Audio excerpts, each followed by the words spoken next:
영국 교통 전문가가 한국 고속도로를 보고 발칵 뒤집어졌습니다.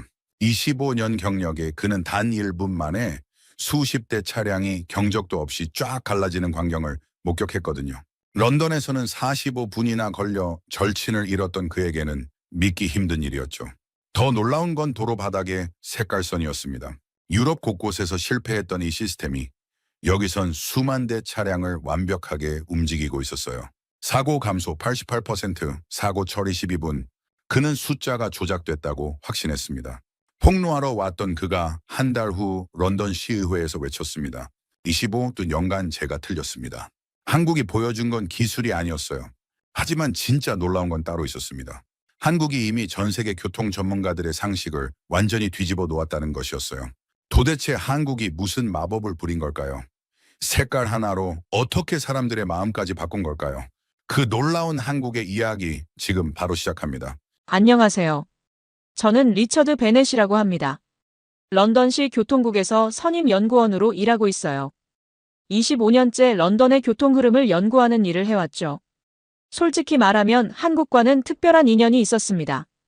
2018년 평창 동계올림픽을 TV로 보면서 자원봉사자들의 헌신적인 모습에 감동받았거든요. 그들이 보여준 조직력과 친절함이 정말 인상적이었어요.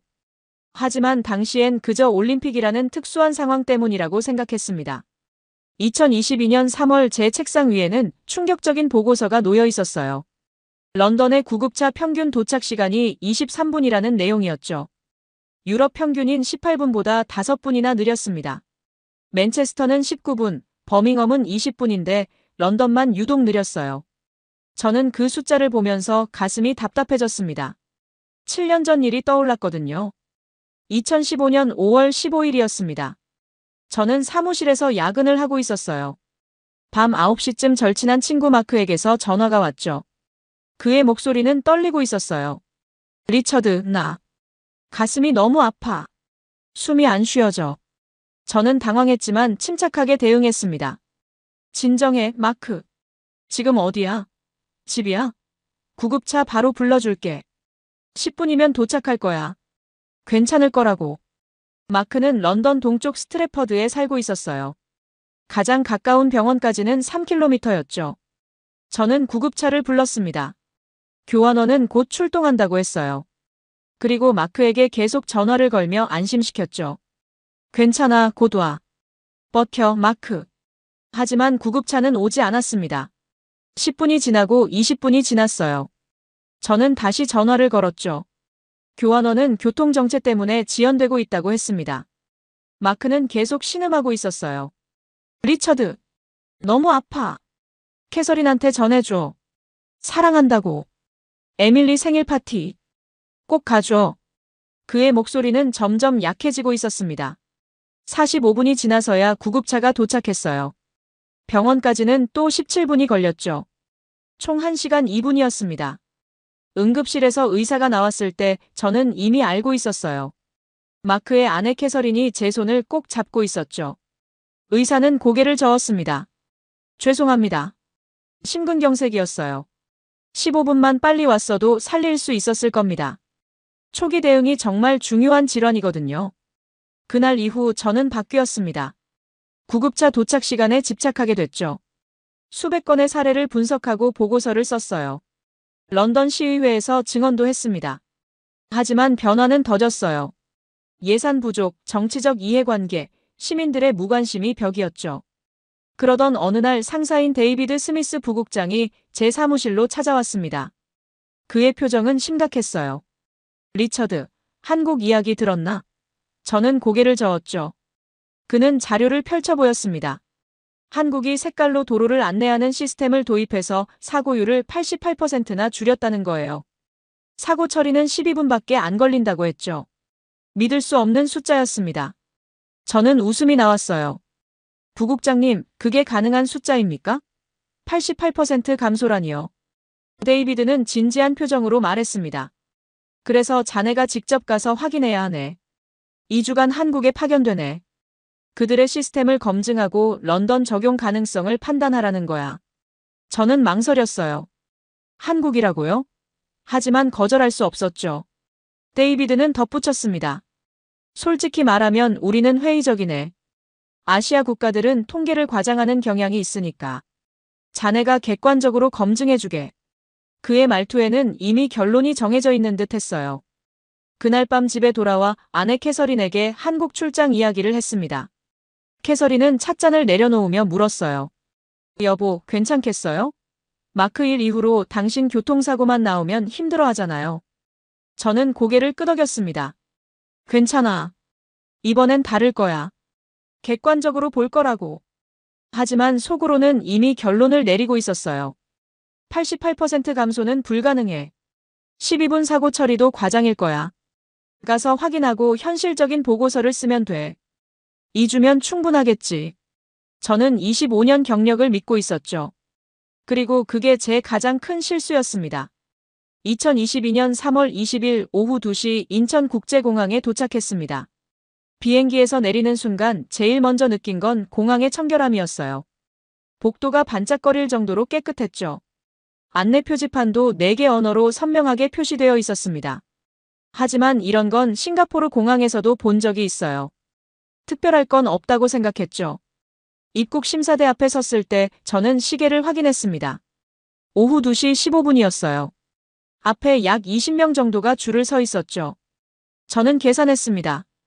한 사람당 3분씩만 걸려도 1시간이야. 노트북을 꺼내 이메일이나 확인할 준비를 했어요. 그런데 이상한 일이 벌어졌습니다. 줄이 믿을 수 없을 만큼 빠르게 줄어들고 있었거든요. 심사관이 여권을 받고 질문하고 도장 찍는 과정이 놀라울 정도로 신속했어요. 7분 후 제 차례가 왔습니다. 방문 목적이 무엇입니까? 업무 출장입니다. 체류 기간은요? 2주입니다. 그게 전부였어요. 10초도 안 걸렸죠. 저는 어리둥절한 채로 수화물을 찾는 곳으로 향했습니다. 히드로 공항에서는 입국만 1시간 15분이 걸리는데 말이에요. 짐을 찾고 세관을 통과하는데도 5분밖에 안 걸렸습니다. 총 22분 만에 공항 밖으로 나왔어요. 저는 혼란스러웠습니다. 뭔가 놓친 게 있나? 아니면 오늘이 특별히 한산한 날인가? 하지만 인정하고 싶지 않았죠. 운이 좋았을 뿐이라고 스스로를 설득했어요. 택시를 탔습니다. 기사님께 게스트하우스 주소를 보여드렸죠. 홍대 근처였어요. 택시가 출발하자 저는 창밖을 바라봤습니다. 공항을 빠져나가 고속도로에 진입하는 순간 뭔가 이상한 걸 발견했어요. 도로 바닥에 색깔이 있었습니다. 회색 아스팔트 위에 분홍색과 초록색 선이 선명하게 그어져 있었죠. 처음엔 공사 표시인 줄 알았어요. 하지만 계속 이어졌습니다. 분홍색 선은 왼쪽으로, 초록색 선은 오른쪽으로 뻗어 있었어요. 저는 주변 차량들을 관찰했습니다. 놀랍게도 대부분의 차가 그 색깔을 따라 움직이고 있었죠. 21년 스페인 바르셀로나에서 비슷한 시스템을 시도했다가 실패한 게 떠올랐습니다. 운전자들이 무시했고 6개월 만에 철거됐거든요. 택시 기사님이 말을 걸어왔어요. 손님, 한국 처음이세요? 저는 고개를 끄덕였죠. 기사님은 웃으며 말했습니다. 여기 길 안 막히죠? 색깔선 따라가면 되거든요. 편하죠? 저는 대충 대답했습니다. 그렇네요. 하지만 속으로는 회의적이었어요. 지금은 오후라서 한산한 거겠지. 출퇴근 시간에는 다를 거야. 40분 후 게스트하우스에 도착했습니다. 작지만 깨끗한 곳이었어요. 프런트에 60대로 보이는 여성분이 계셨죠. 어서 오세요. 리처드 베넷님이시죠? 영어로 말씀하셨지만 발음이 좀 어눌했어요. 하지만 따뜻한 미소가 인상적이었습니다. 체크인을 마치고 방으로 올라갔어요. 방은 작았지만 필요한 건 다 있었죠. 저는 가방을 내려놓고 창밖을 바라봤습니다. 홍대 거리가 보였어요. 많은 사람들이 걸어다니고 있었죠. 저는 노트북을 열어 데이비드에게 첩보고 문자를 보냈습니다. 무사히 도착. 내일부터 본격 조사 시작. 아직 판단 이름. 관찰 중. 그리고 침대에 누웠습니다. 시차 때문에 피곤했거든요. 하지만 잠이 오지 않았어요. 계속 색깔선이 떠올랐습니다. 차들이 그 선을 따라 질서정연하게 움직이던 모습이요. 저는 고개를 저었죠. 아직 판단하기 이르다고 스스로에게 말했어요. 내일 직접 확인해봐야 해. 저녁 8시쯤 배가 고파서 밖으로 나왔습니다. 프런트에 이선의 여사님이 말을 걸어오셨어요. 저녁 드셨어요? 근처에 좋은 식당 많아요. 제가 지도에 표시해 드릴게요. 그분은 친절하게 지도에 표시를 해주셨죠. 여기 김치찌개 맛집이에요. 여기는 불고기 잘하고요. 혹시 채식주의자세요? 아니면 종교적으로 못 먹는 음식 있으세요? 저는 감동했습니다. 아니요, 다 먹을 수 있어요. 감사합니다. 이선희 여사님은 웃으며 말씀하셨어요. 불편한 거 있으면 언제든 말씀하세요. 우리 아들도 영국에서 일하거든요. 런던이에요. 그래서 영국 분들 보면 반가워요. 저는 지도를 들고 밖으로 나왔습니다. 홍대 거리는 활기찼어요. 하지만 시끄럽진 않았죠. 사람들은 질서정연하게 걷고 있었고 차들은 조용히 지나갔습니다. 저는 식당을 찾아 걸어갔어요. 그러면서 계속 관찰했죠. 신호등, 횡단보도, 차량들의 움직임을요. 김치찌개 식당에 들어가 주문을 했습니다. 음식이 나왔을 때 저는 놀랐어요. 양이 정말 많았거든요. 반찬도 6가지나 나왔죠. 맛은 훌륭했습니다. 매웠지만 중독성이 있었어요. 식사를 마치고 계산을 하려는데 사장님이 말씀하셨습니다. 외국 손님이시네요? 한국 처음이세요? 맛있게 드셨어요? 저는 대답했죠. 네, 정말 맛있었어요. 사장님은 환하게 웃으셨습니다. 다음에 또 오세요. 서비스로 식혜드릴게요. 소화에 좋아요. 저는 감사하다고 말하며 식혜를 받았어요. 달콤하고 시원했죠. 게스트하우스로 돌아오는 길에 저는 생각했습니다. 사람들이 친절하네. 하지만 이건 관광객이라서 그런 거겠지. 내일부터 본격적으로 조사하면 다른 면도 보일 거야. 저는 여전히 회의적이었습니다. 25년 경력이 쌓아온 선입견은 하루 만에 무너지지 않았거든요. 하지만 마음 한구석에서는 알고 있었습니다. 뭔가 다르다는 걸요. 그리고 그게 두려웠어요. 다음 날 아침 일찍 일어났습니다. 오전 9시에 정미연이라는 통역사를 만나기로 했거든요. 데이비드가 미리 연결해준 분이었어요. 게스트하우스 로비에서 기다리고 있는데 이선희 여사님이 아침 식사를 권하셨습니다. 드시고 가세요. 토스트하고 커피 준비했어요. 계란도 삶았고요. 저는 감사하게 받아 먹었어요. 토스트는 따뜻했고 커피는 진했죠. 이선희 여사님은 옆에 앉으시며 물어보셨습니다. 오늘 어디 가세요? 저는 대답했어요. 한국교통안전공단이라는 곳에 가요. 교통 시스템을 연구하러 왔거든요. 여사님은 고개를 끄덕이셨죠. 아, 우리나라 교통 시스템 좋아요. 안전하고 빨라요. 영국에서 오셨으니까 배울 게 많을 거예요.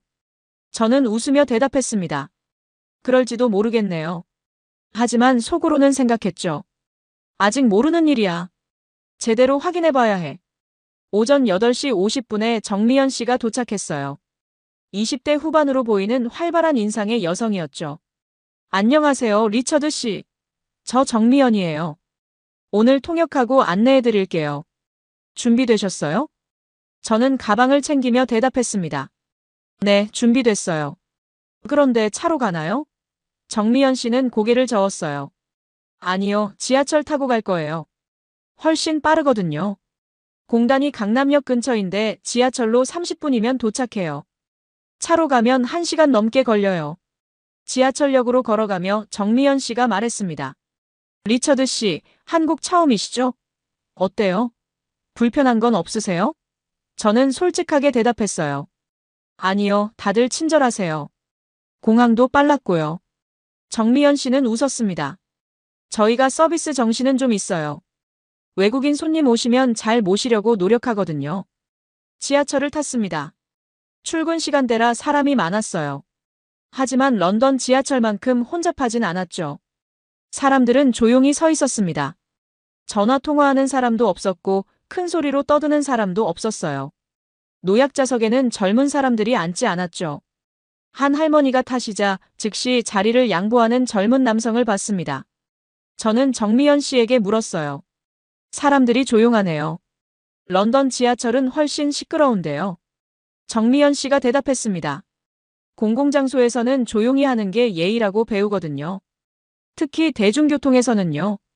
전화도 받지 말라고 하진 않지만 작은 소리로 짧게 하는 편이에요. 30분 후 강남역에 도착했습니다. 역에서 나오니 고층 빌딩들이 보였어요. 현대적인 도시 풍경이었죠. 정미연 씨의 안내를 따라 한국교통안전공단 건물로 향했습니다. 10분쯤 걸어가니 깔끔한 건물이 나타났어요. 로비에서 박준호 팀장이라는 분이 기다리고 계셨습니다. 40대 초반으로 보이는 온화한 인상의 남성이었어요. 환영합니다, 베넷 박사님. 먼 길 오시느라 수고하셨습니다. 그는 유창한 영어로 인사했죠. 저는 악수를 청했습니다. 팀장님, 만나서 반갑습니다. 오늘 많이 배우고 싶습니다. 회의실로 안내받았어요. 대형 스크린과 자료들이 준비되어 있었습니다. 하지만 제가 예상한 것과는 달랐죠. 통계 자료나 그래프가 아니었어요. 화면에는 사람들의 얼굴이 보였습니다. 박준호 팀장이 말했어요. 베넷 박사님, 저희는 오늘 숫자보다 사람 이야기를 들려드리고 싶습니다. 데이터는 나중에 보여드릴게요. 먼저 이분들의 이야기를 들어주세요. 첫 번째 영상이 재생됐습니다. 한 여성이 나타났어요. 30대 중반으로 보였죠. 자막이 영어로 나왔습니다. 저는 2020년 3월 고속도로에서 사고를 당했어요. 차가 뒤집혔고 저는 차 안에 갇혔죠. 너무 무섭고 아팠어요. 하지만 놀라운 일이 있었습니다. 여성은 계속 말했어요. 사고 나고 1분도 안 돼서 다른 차들이 멈춰 섰어요. 사람들이 내려서 도와주려고 했죠. 누군가는 구급차를 불렀고 누군가는 제게 말을 걸어 진정시켜줬어요. 그리고 뒤에서 오던 차들이 자발적으로 비켜서기 시작했습니다. 색깔선을 따라서요. 구급차가 도착하는데 7분밖에 안 걸렸어요. 의사 선생님이 말씀하셨어요. 10분만 늦었어도 위험했을 거라고요.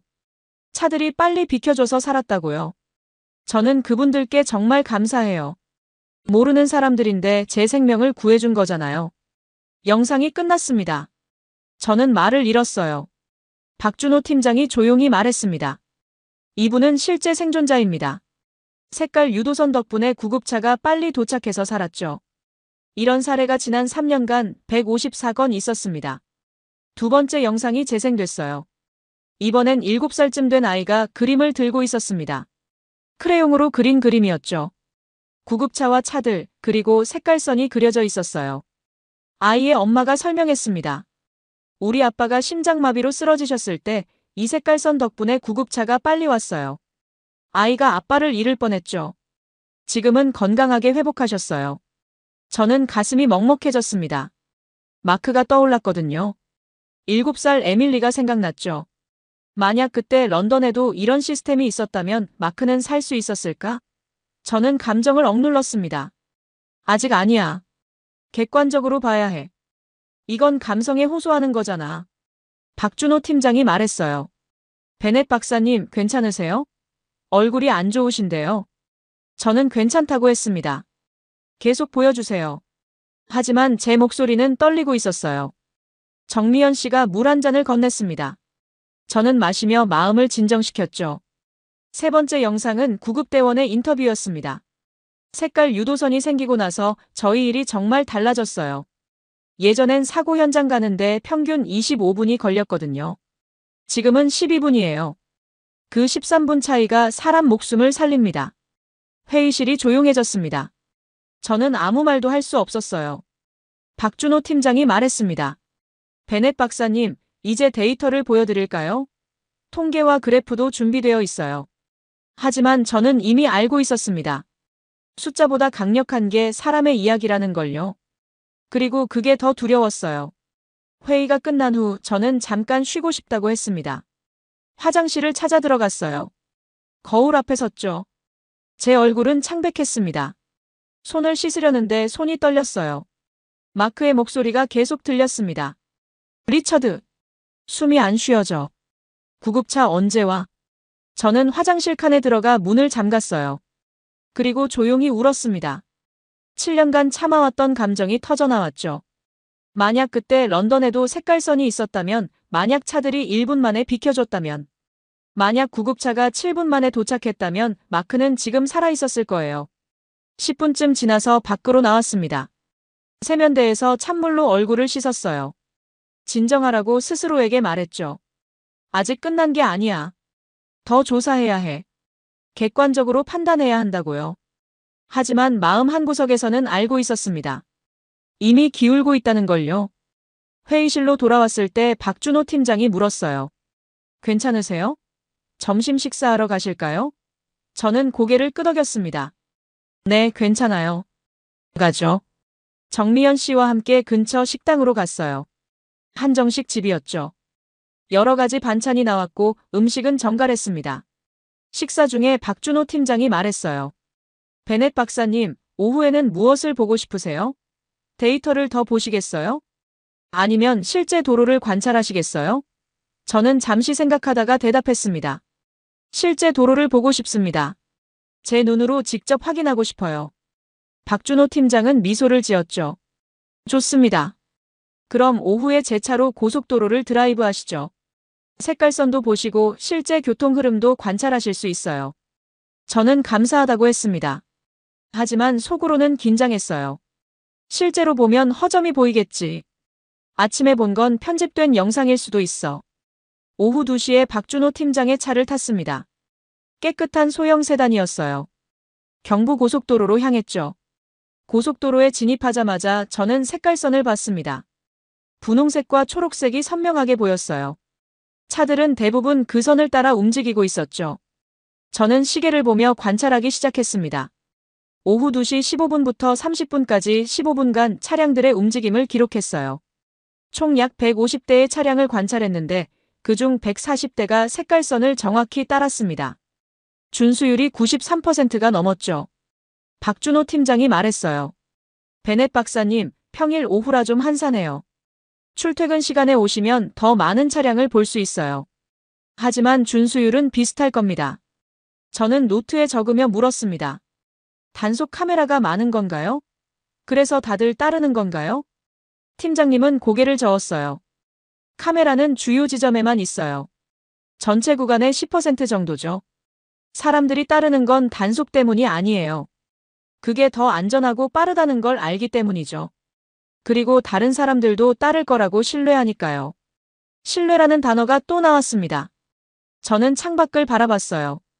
차들은 일정한 속도로 흐르고 있었죠. 차간 거리도 안전했고 차선 변경도 여유로웠습니다. 30분 동안 단 한 번도 경적 소리를 듣지 못했어요. 오후 3시쯤 됐을 때였습니다. 앞쪽 500m 지점에서 갑자기 차들이 멈추기 시작했어요. 사고였습니다. 저는 긴장하며 시계를 확인했죠. 오후 3시 3분. 이제부터가 진짜야. 런던이라면 최소 1시간은 막힐 상황이었어요. 그런데 놀라운 일이 벌어졌습니다. 차들이 자발적으로 양쪽으로 비켜서기 시작한 거예요. 왼쪽 차선은 더 왼쪽으로, 오른쪽 차선은 갓길 쪽으로 천천히 이동했죠. 아무도 경적을 울리지 않았습니다. 조용하고 질서 정연했어요. 3분 후인 오후 3시 6분에 경찰차가 도착했습니다. 그리고 바로 이어 견인차가 나타났어요. 차들이 만들어 놓은 통로를 따라 빠르게 진입했죠. 저는 모든 걸 초 단위로 기록했습니다. 3시 3분 사고 발견, 3시 6분 경찰 도착, 3시 8분 견인 시작, 3시 15분 도로 복구 완료. 총 12분이었습니다. 영상에서 본 게 사실이었어요. 저는 믿을 수 없었죠. 런던에서는 경찰 오는 데만 20분이 걸립니다. 견인차는 40분, 도로 복구까지 합치면 평균 2시간이에요. 그런데 여기는 12분이라고요? 박준호 팀장이 조용히 말했습니다. 놀라셨죠? 저희도 처음엔 믿기 어려웠어요. 하지만 이게 일상이에요. 매일 일어나는 일이죠. 저는 손이 떨렸습니다. 노트에 쓰려고 했는데 펜을 제대로 잡을 수가 없었어요. 차를 몰고 다시 출발했습니다. 저는 아무 말도 할 수 없었어요. 머릿속이 복잡했습니다. 인정하면 25년 경력이 무의미해지고 부정하면 거짓말쟁이가 되는 거잖아요. 저는 갈림길에 서 있었습니다. 서울로 돌아오는 길에 핸드폰이 울렸어요. 데이비드였습니다. 저는 받지 않았죠. 하지만 곧 문자가 왔습니다. 리처드, 자네 뭐 하는 건가? 마이클이 데일리 메일에 인터뷰했네. 영국 세금으로 관광 중이라고. 빨리 부정적 보고서 보내게. 예산회의가 다음 주야. 저는 핸드폰을 내려다봤습니다. 마이클 존스. 제 전 상사이자 경쟁자였어요. 그는 자기가 개발한 교통 시스템 특허를 보호하고 싶어 했죠. 한국 시스템이 성공하면 자기 사업에 타격이니까요. 그래서 저를 공격하는 거였습니다. 저녁 6시에 게스트하우스로 돌아왔어요. 이선의 여사님이 걱정스러운 얼굴로 맞아주셨습니다. 리처드 씨, 힘들어 보이세요. 저녁 드셨어요? 제가 라면 끓여드릴까요? 저는 괜찮다고 했지만 여사님은 이미 주방으로 가셨죠. 10분 후 따뜻한 라면이 나왔습니다. 계란도 넣고 파도 썰어 넣으셨어요. 드세요. 한국 라면 맛있어요. 기운 나실 거예요. 저는 감사하다고 말하며 먹기 시작했습니다. 뜨겁고 얼큰했죠. 신기하게도 기운이 났어요. 방으로 올라와 노트북을 열었습니다. 캐서린에게 영상통화를 걸었어요. 아내가 나타났고 옆에 에밀리도 있었죠. 여보, 괜찮아요? 기사 봤어요. 마이클이 또 당신을 공격하던데. 저는 한숨을 쉬었습니다. 괜찮아. 신경 쓰지 마. 에밀리가 물었어요. 아빠, 한국은 어때요? 재미있어요? 저는 복잡한 표정을 지었습니다. 재미있다기보다는 놀라워. 아빠가 생각했던 것과 많이 달라. 캐서린이 말했어요. 여보, 당신 얼굴 보니까 뭔가 고민이 있는 것 같은데. 괜찮아요? 저는 솔직하게 말했습니다. 사실 혼란스러워. 내가 25년간 믿어온 게 틀렸을 수도 있어. 한국 시스템이 정말 작동하고 있어. 88% 감소가 사실인 것 같아. 12분 사고 처리도 직접 받고. 그런데 이걸 인정하면 마크를 구하지 못한 게 더 아프잖아. 캐서린이 조용히 말했어요. 여보, 마크 일은 당신 잘못이 아니에요. 시스템이 문제였죠. 그리고 지금 당신이 진실을 밝히면 앞으로는 마크 같은 사람이 줄어들 거예요. 그게 마크가 원하는 일 아닐까요? 에밀리도 말했습니다. 아빠, 마크 아저씨도 자랑스러워 하실 거예요. 아빠가 옳은 일하는 거잖아요. 저는 눈시울이 뜨거워졌어요. 고마워, 에밀리. 아빠 힘이 나네. 통화를 끊고 창밖을 바라봤습니다. 서울의 밤 풍경이 보였어요. 불빛들이 반짝이고 있었죠. 차들은 여전히 움직이고 있었습니다. 질서정연하게요. 저는 결심했어요. 내일은 더 많은 걸 봐야겠다고 확신을 가지든 포기하든 확실히 해야 했습니다. 다음 날 아침 정미연 씨에게 연락했습니다. 오늘은 혼자 돌아다녀 보고 싶다고 했어요. 그냥 일반적인 서울 거리를 보고 싶었거든요. 정미연 씨는 이해한다고 했죠. 필요하면 언제든 연락하라고 했습니다. 저는 지하철을 타고 시내로 나갔어요. 아침 8시 30분 출근 시간이었죠. 지하철은 사람들로 가득했지만 혼란스럽진 않았습니다. 모두가 조용히 서 있었어요. 핸드폰을 보거나 책을 읽거나 그냥 멍하니 있거나 했죠. 런던 지하철처럼 시끄럽지 않았어요. 강남역에서 내렸습니다. 지상으로 올라오니 수많은 사람들이 걸어가고 있었어요. 빠른 걸음이었지만 서로 부딪히지 않았죠. 자연스럽게 피해가며 걸었습니다. 신호등 앞에서 사람들이 멈춰 섰어요. 빨간불이었죠. 차가 없는데도 모두가 기다렸습니다. 저는 근처 카페를 찾아 들어갔어요. 작은 카페였는데 분위기가 조용하고 아늑했죠. 사장님으로 보이는 30대 남성이 주문을 받았습니다. 아메리카노 한 잔 주세요. 저는 영어로 말했죠. 그는 미소를 지으며 한국어로 대답했고 제가 못 알아듣자 영어로 다시 말했어요. 아메리카노 한 잔이요? 앉아서 드실 건가요? 네, 여기서 마실게요. 저는 대답하고 자리에 앉았습니다. 창가 자리였어요. 밖으로 사람들이 지나다니는 게 보였죠. 커피가 나왔고 저는 천천히 마시며 생각에 잠겼습니다. 7년 전 오늘과 비슷한 아침이 떠올랐어요. 2015년 5월 16일 아침이었습니다. 마크의 장례식이 있던 날이었죠. 저는 검은 양복을 입고 교회에 갔어요. 마크의 관이 앞에 놓여 있었고 그의 아내 캐서린과 딸 루시가 앞자리에 앉아 있었습니다. 루시는 8살이었어요. 아빠를 잃은 게 실감나지 않는 듯 멍하니 앉아 있었죠. 목사님이 추도사를 했습니다. 마크는 좋은 남편이었고 좋은 아버지였다고. 친구들에게도 헌신적이었다고. 그의 죽음이 너무나 안타깝다고 말했어요. 저는 그 말을 들으며 죄책감에 짓눌렸습니다. 제가 구급차를 더 빨리 부를 수 있었는지, 제가 직접 차를 몰고 갈 수 있었는지 계속 생각했거든요. 장례식 후 캐서린이 제게 다가왔습니다. 리처드, 당신 잘못 아니에요. 누구도 예상 못한 일이었어요. 구급차가 늦은 건 시스템 문제였죠. 하지만 저는 위로받을 자격이 없다고 느꼈습니다. 제가 10분이면 온다고 말했거든요. 거짓말이었던 거죠. 카페 사장님이 다가왔습니다. 손님, 괜찮으세요? 커피가 식었는데 새로 드릴까요? 저는 정신을 차렸어요. 아니에요. 괜찮습니다. 그냥 생각 좀 하고 있었어요. 사장님은 미소를 지었죠. 혼자 여행 중이세요? 힘든 일 있으신 것 같은데. 한국에서 좋은 일만 있길 바랄게요. 저는 고맙다고 말했습니다. 사장님의 이름표를 보니 최민수라고 쓰여 있었어요. 그는 다른 손님을 응대하러 갔죠. 저는 다시 창밖을 바라봤습니다. 거리에서 구급차 사이렌 소리가 들렸어요. 저는 재빨리 밖으로 나갔습니다. 200m쯤 떨어진 곳에서 구급차가 오고 있었어요. 그리고 놀라운 일이 벌어졌죠. 차들이 일제히 양쪽으로 비켜서기 시작한 겁니다.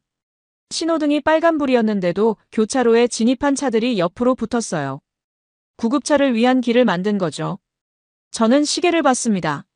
사이렌 소리가 들린 시점부터 구급차가 제 앞을 지나갈 때까지 53초였어요. 1분도 안 걸린 거죠. 런던에서는 상상할 수 없는 일이었습니다. 저는 그 자리에 서서 구급차가 사라지는 걸 지켜봤어요. 눈물이 났습니다. 마크가 떠올랐어요. 그의 마지막 전화가 들렸죠. 리처드, 캐서린한테 전해줘. 사랑한다고.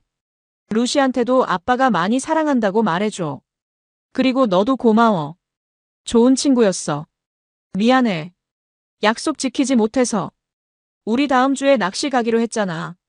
저는 길가에 주저앉았습니다. 사람들이 지나다니며 걱정스럽게 쳐다봤어요.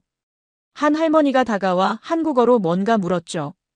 저는 고개를 저으며 괜찮다는 손짓을 했습니다. 할머니는 제 어깨를 토닥이고 가셨어요. 카페로 돌아왔습니다. 최민수 사장님이 물 한 잔을 건넸어요. 많이 놀라셨나 봐요.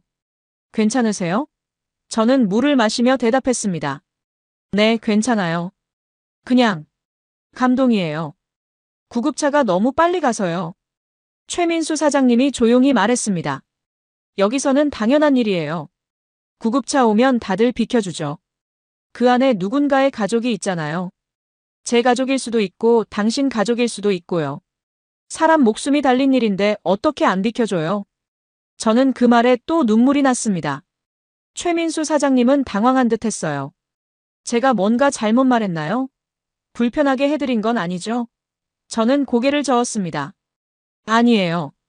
당신 말이 맞아요. 그게 당연한 건데. 우리는 왜 그렇게 못했을까요? 최민수 사장님이 제 맞은편에 앉았습니다. 혹시 힘든 일 있으셨어요? 저는 잠시 망설이다가 말했습니다. 7년 전에 제 친구가 심장마비로 죽었어요. 구급차가 45분이나 걸려서요. 런던에서요. 만약 여기처럼 1분 만에 길이 열렸다면 친구가 살 수 있었을 거예요. 최민수 사장님은 조용히 듣고 있었습니다. 그러더니 말했어요. 저도 가족을 교통사고로 잃었어요. 부모님이셨죠? 고속도로에서 사고가 났는데 도로가 막혀서 구급차가 늦게 왔어요. 15년 전 일이에요. 그때는 색깔선도 없었고 시스템도 지금만큼 좋지 않았죠. 저는 놀라 그를 바라봤습니다. 그래서 이 일을 시작하셨나요? 카페를요? 최민수 사장님이 고개를 끄덕였어요. 네, 사람들에게 작은 위로라도 주고 싶었어요. 커피 한 잔의 따뜻함이라도요. 그리고 여기 와서 쉬어가라고요. 세상이 각박하니까요. 우리는 한참 동안 이야기를 나눴습니다. 각자의 상처에 대해서 그리고 어떻게 살아가는지에 대해서요. 저는 처음으로 마크 이야기를 다른 사람에게 자세히 털어놓았어요. 죄책감도 두려움도 모두요. 최민수 사장님은 조용히 들어주었습니다. 2시간 후 카페를 나왔습니다. 제 마음은 조금 가벼워져 있었어요. 게스트하우스로 돌아오는 길에 저는 생각했습니다. 이건 시스템만의 문제가 아니야. 사람들의 마음이야. 서로를 배려하고 생명을 존중하는 마음. 그게 진짜 차이구나. 밤에 노트북을 열어 데이비드에게 이메일을 썼습니다. 부국장님, 한국 시스템은 예상보다 복잡합니다. 단순히 색깔선만의 문제가 아니에요. 문화적 요소가 큽니다. 추가 조사가 필요합니다. 저는 여전히 확신이 서지 않는 듯 썼지만 마음속으로는 이미 알고 있었습니다. 진실이 무엇인지요? 다음 날 박준호 팀장에게서 연락이 왔습니다. 오늘 특별한 걸 보여드리고 싶다고 했어요. 한국교통안전공단의 관제센터를 견학하자고 했죠. 전국 고속도로를 실시간으로 모니터링하는 곳이라고 했습니다. 저는 흥미가 생겼어요. 실제로 어떻게 작동하는지 보고 싶었거든요. 오전 10시에 공단 건물 지하에 있는 관제센터로 안내받았습니다. 문을 열고 들어가니 거대한 스크린들이 벽면을 가득 메우고 있었어요. 수십 명의 직원들이 각자 모니터 앞에 앉아 있었죠. 실시간으로 전국 고속도로의 상황을 지켜보고 있었습니다. 박준호 팀장이 설명했어요. 여기서 전국 3,200km의 고속도로를 24시간 모니터링합니다. CCTV가 500m마다 설치되어 있어요. 사고가 발생하면 평균 30초 안에 감지하죠. 저는 놀랐습니다. 30초요? 그렇게 빨리요? 네, 팀장님이 대답했어요. AI가 영상을 실시간으로 분석합니다. 차량이 멈추거나 충돌하면 즉시 알람이 울려요. 그러면 담당자가 확인하고 경찰과 구급차에 연락하죠. 동시에 전광판에 사고 정보를 띄워서 다른 운전자들에게 알립니다. 마침 그때였습니다. 한 모니터에서 알람이 울렸어요. 직원이 즉시 확인했죠.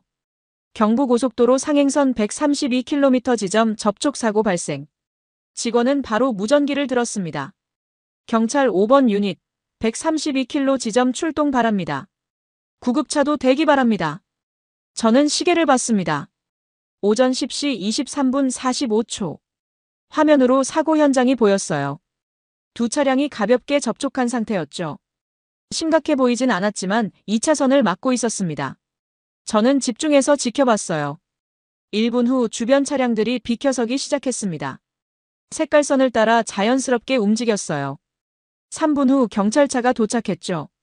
오전 10시 26분 50초. 경찰은 신속하게 교통을 정리했습니다. 4분 후 견인차가 나타났어요. 10시 27분 40초.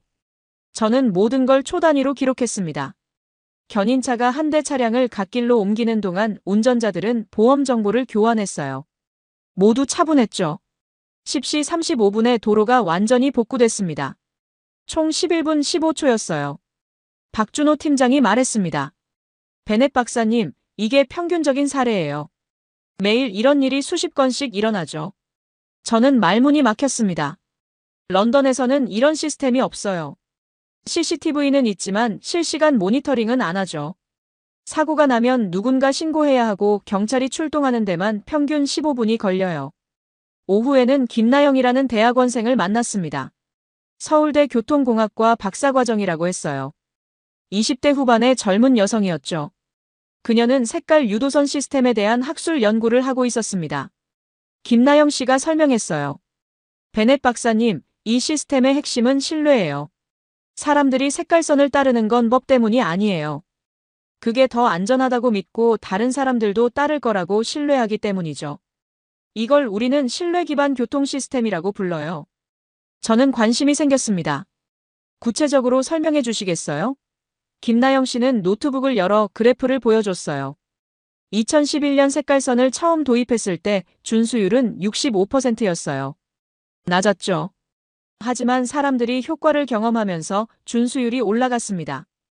2013년에는 80%, 2015년에는 90%를 넘었어요. 왜 올라갔을까요? 저는 물었습니다. 김나영 씨가 대답했어요. 긍정적 피드백 루프 때문이에요. 색깔선을 따르면 사고가 줄어들고 정체가 줄어들어요. 그러면 사람들은 더 따르게 되죠. 그리고 주변 사람들도 따르는 걸 보면 자신도 따라야 한다고 생각해요. 사회적 압력이 긍정적으로 작용하는 거예요. 저는 고개를 끄덕였습니다. 흥미롭네요. 그럼 유럽에서 왜 실패했을까요? 김나영 씨는 잠시 생각하더니 말했어요. 신뢰 기반이 약했기 때문이에요. 유럽에서는 색깔선을 도입했지만 다른 시스템은 그대로였어요. 사고 처리는 여전히 느렸고 단속도 일관적이지 않았죠. 그러니까 사람들이 효과를 못 느낀 거예요. 그리고 정부에 대한 신뢰도 중요해요. 한국 사람들은 정부가 안전을 위해 이 시스템을 만들었다고 믿어요. 하지만 유럽 일부 국가에서는 정부 정책에 대한 불신이 있었죠. 그래서 따르지 않은 거예요. 저는 메모하며 생각했습니다. 신뢰. 또 그 단어네. 오후 늦게 강지우라는 정비사를 만났습니다. 우연이었어요. 게스트하우스 근처를 걷다가 자동차 정비소를 발견했거든요. 궁금해서 들어가 봤죠. 사장님이 강지우 씨였어요. 30대 초반의 친절한 인상이었습니다. 어서 오세요. 무슨 일이세요? 강지우 씨가 물었죠. 저는 설명했습니다. 아, 그냥 궁금해서요. 한국 차들이 어떤지 보고 싶어서요. 저는 영국에서 교통을 연구하는 사람이거든요. 강지우 씨는 환하게 웃었어요. 그래요? 그럼 제가 설명해 드릴게요. 여기 차 한 대 점검하고 있는데 같이 보실래요? 그는 저를 작업장으로 안내했습니다. 한 대의 세단이 리프트에 올려져 있었어요. 강지우 씨는 차 밑을 가리키며 설명했죠. 요즘 한국 차들은 브레이크 시스템이 정말 좋아요. 급제동에도 안정적이고 내구성도 뛰어나죠. 그리고 운전자들이 차를 잘 관리해요. 정기 점검을 꼬박꼬박 받거든요. 왜 그럴까요? 저는 물었습니다. 강지우 씨가 대답했어요. 안전이 중요하다는 걸 알기 때문이에요. 브레이크가 제대로 작동하지 않으면 본인도 위험하지만 다른 사람도 위험하잖아요. 특히 고속도로에서는요. 그래서 다들 신경 써서 관리해요. 그는 계속 설명했습니다. 타이어도 마찬가지예요. 마모되면 바로 교체하죠. 비 올 때 미끄러지면 큰 사고로 이어질 수 있으니까요. 제 고객 중에 4개월마다 차 점검 받으러 오시는 분도 계세요. 저는 그분께 6개월에 한 번이면 된다고 말해도 안전이 최우선이라고 하시거든요. 저는 감탄했습니다. 런던에서는 많은 사람들이 차 점검을 미뤄요. 돈이 들고 시간이 걸리니까요. 문제가 생기면 그때 고치죠. 강지우 씨는 고개를 저었어요. 그건 위험해요. 예방이 최선이에요. 큰 사고가 나면 수리비보다 훨씬 많은 돈이 들잖아요. 생명도 위험하고요. 강지우 씨는 차 점검을 마치고 저에게 물었습니다. 박사님, 차 있으세요? 영국에서 가져오신 건 아니시죠? 저는 웃으며 대답했어요. 아니요, 여기서는 렌터카나 택시 타고 다녀요.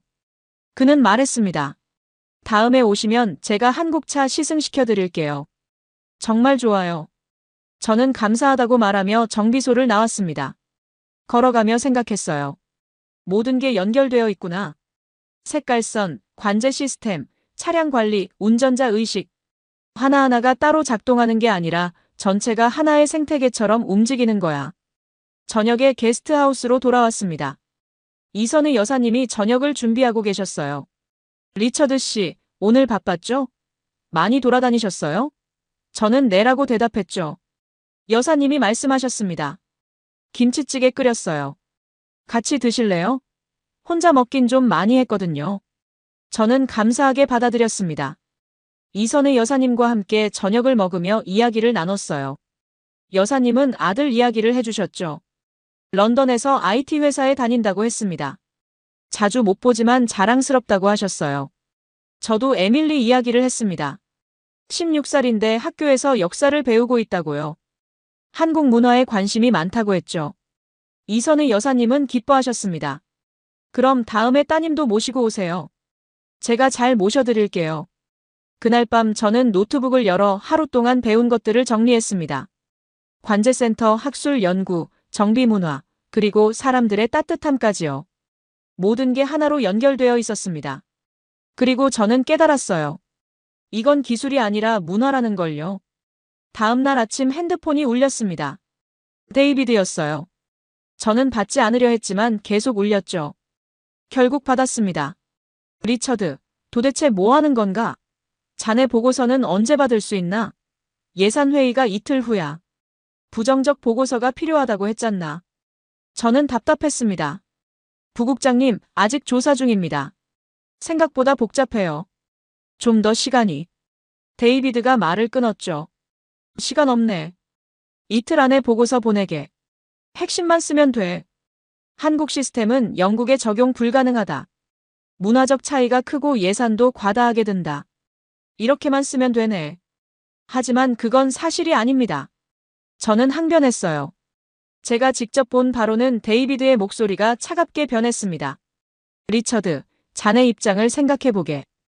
25년 경력이 달린 문제야. 한국 편 들면 자네도 끝이야. 마이클은 이미 자네를 공격하고 있고 언론도 부정적이야. 똑바로 정신 차리게. 전화가 끊겼습니다. 저는 핸드폰을 내려다봤어요. 손이 떨렸죠. 이메일함을 열어봤습니다. 새 메일이 와 있었어요. 데일리 메일 기사 링크였죠. 제목이 보였습니다. 영국 교통 전문가, 한국서 관광만, 세금 낭비 논란. 기사를 읽었습니다. 마이클 존스의 인터뷰였어요. 리처드 베넷은 객관성을 잃었습니다. 한국 시스템에 현혹되어 영국 납세자들의 돈을 낭비하고 있어요. 그는 즉시 귀국해야 합니다. 그가 쓸 보고서는 신뢰할 수 없습니다. 기사 아래 댓글들이 달려 있었어요. 대부분 부정적이었죠. 또 공무원들 해외 관광이네. 한국 가서 뭘 배워? 우리가 더 선진국인데 당장 귀국시켜라. 저는 한숨을 쉬었습니다. 진실을 말하려 해도 아무도 듣지 않네. 오전 10시에 정미연 씨가 연락했습니다. 리처드 씨, 오늘 일정 없으시면 특별한 분 만나보실래요? 한도윤이라고 서울 소방서 구급대원이세요. 현장 이야기 들려주실 수 있대요. 저는 좋다고 했죠. 직접 현장 이야기를 듣고 싶었어요. 오후 2시에 한 카페에서 만났습니다. 한도윤 씨는 30대 후반의 건장한 남성이었어요. 악수를 나누며 인사했죠. 안녕하세요, 베넷 박사님. 제가 도움이 될 수 있을까 모르겠네요. 저는 감사하다고 말했습니다. 한도윤 씨가 이야기를 시작했어요. 저는 구급대원으로 15년째 일하고 있어요. 색깔 유도선이 생기기 전과 후를 다 경험했죠. 정말 달라졌어요. 예전에는 사고 현장 가는 게 악몽이었어요. 도로가 막혀서 움직일 수가 없었거든요. 사이렌을 울려도 차들이 안 비켜줬어요. 비켜줄 공간도 없었고요. 그래서 어떻게 했나요? 저는 물었습니다. 한도윤 씨가 한숨을 쉬었어요. 그냥 기다렸죠. 차들이 조금씩 움직일 때까지요. 평균 25분이 걸렸어요. 그 시간 동안 환자는 계속 악화됐고요. 제가 현장 도착해서 이미 늦은 경우가 많았어요.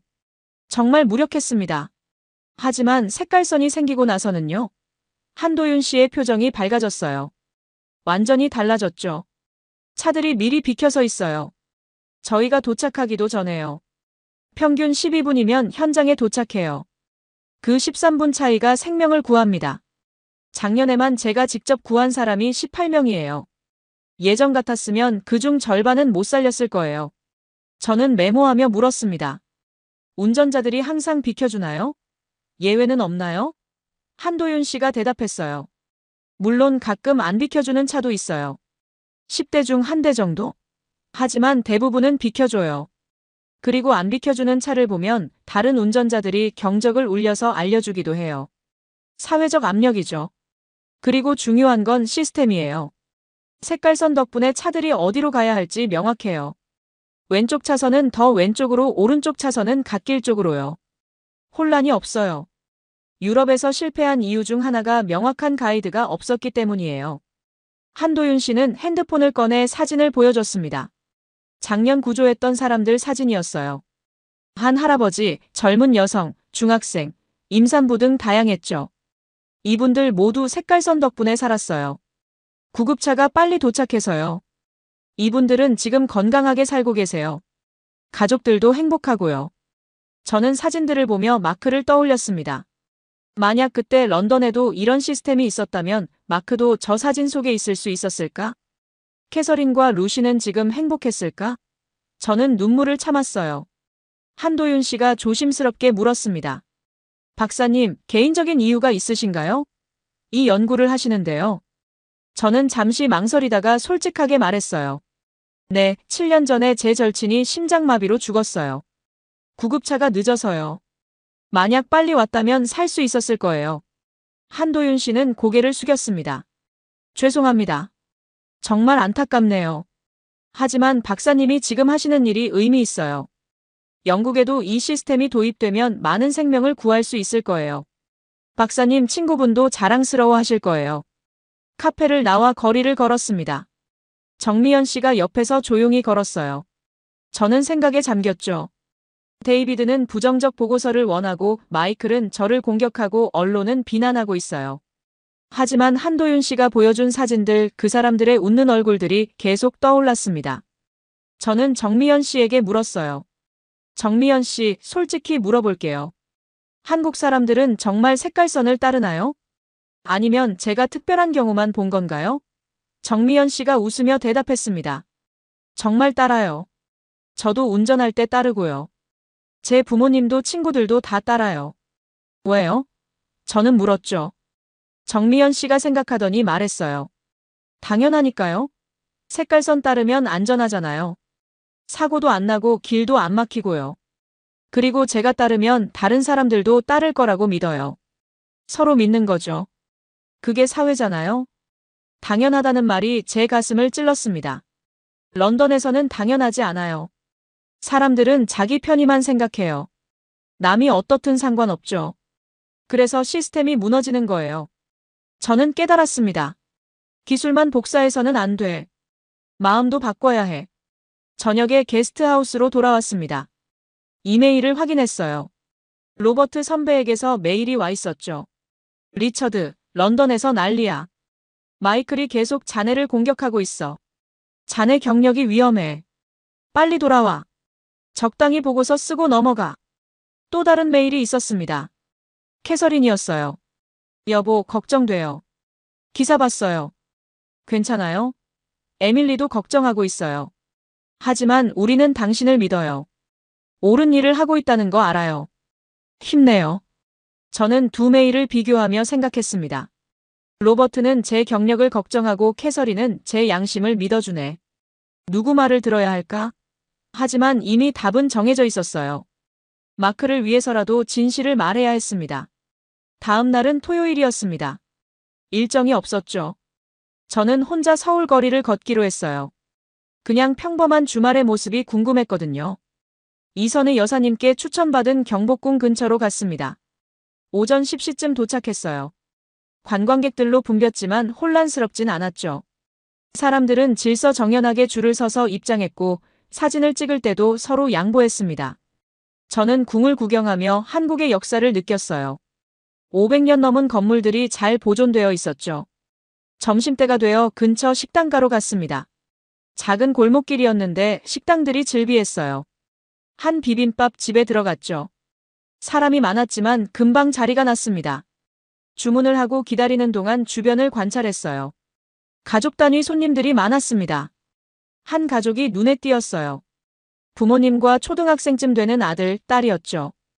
아이들이 조용히 앉아 있었어요. 핸드폰도 보지 않고 부모님과 대화하고 있었습니다. 아버지가 아들에게 뭔가 설명하고 있었고 아들은 고개를 끄덕이며 듣고 있었어요.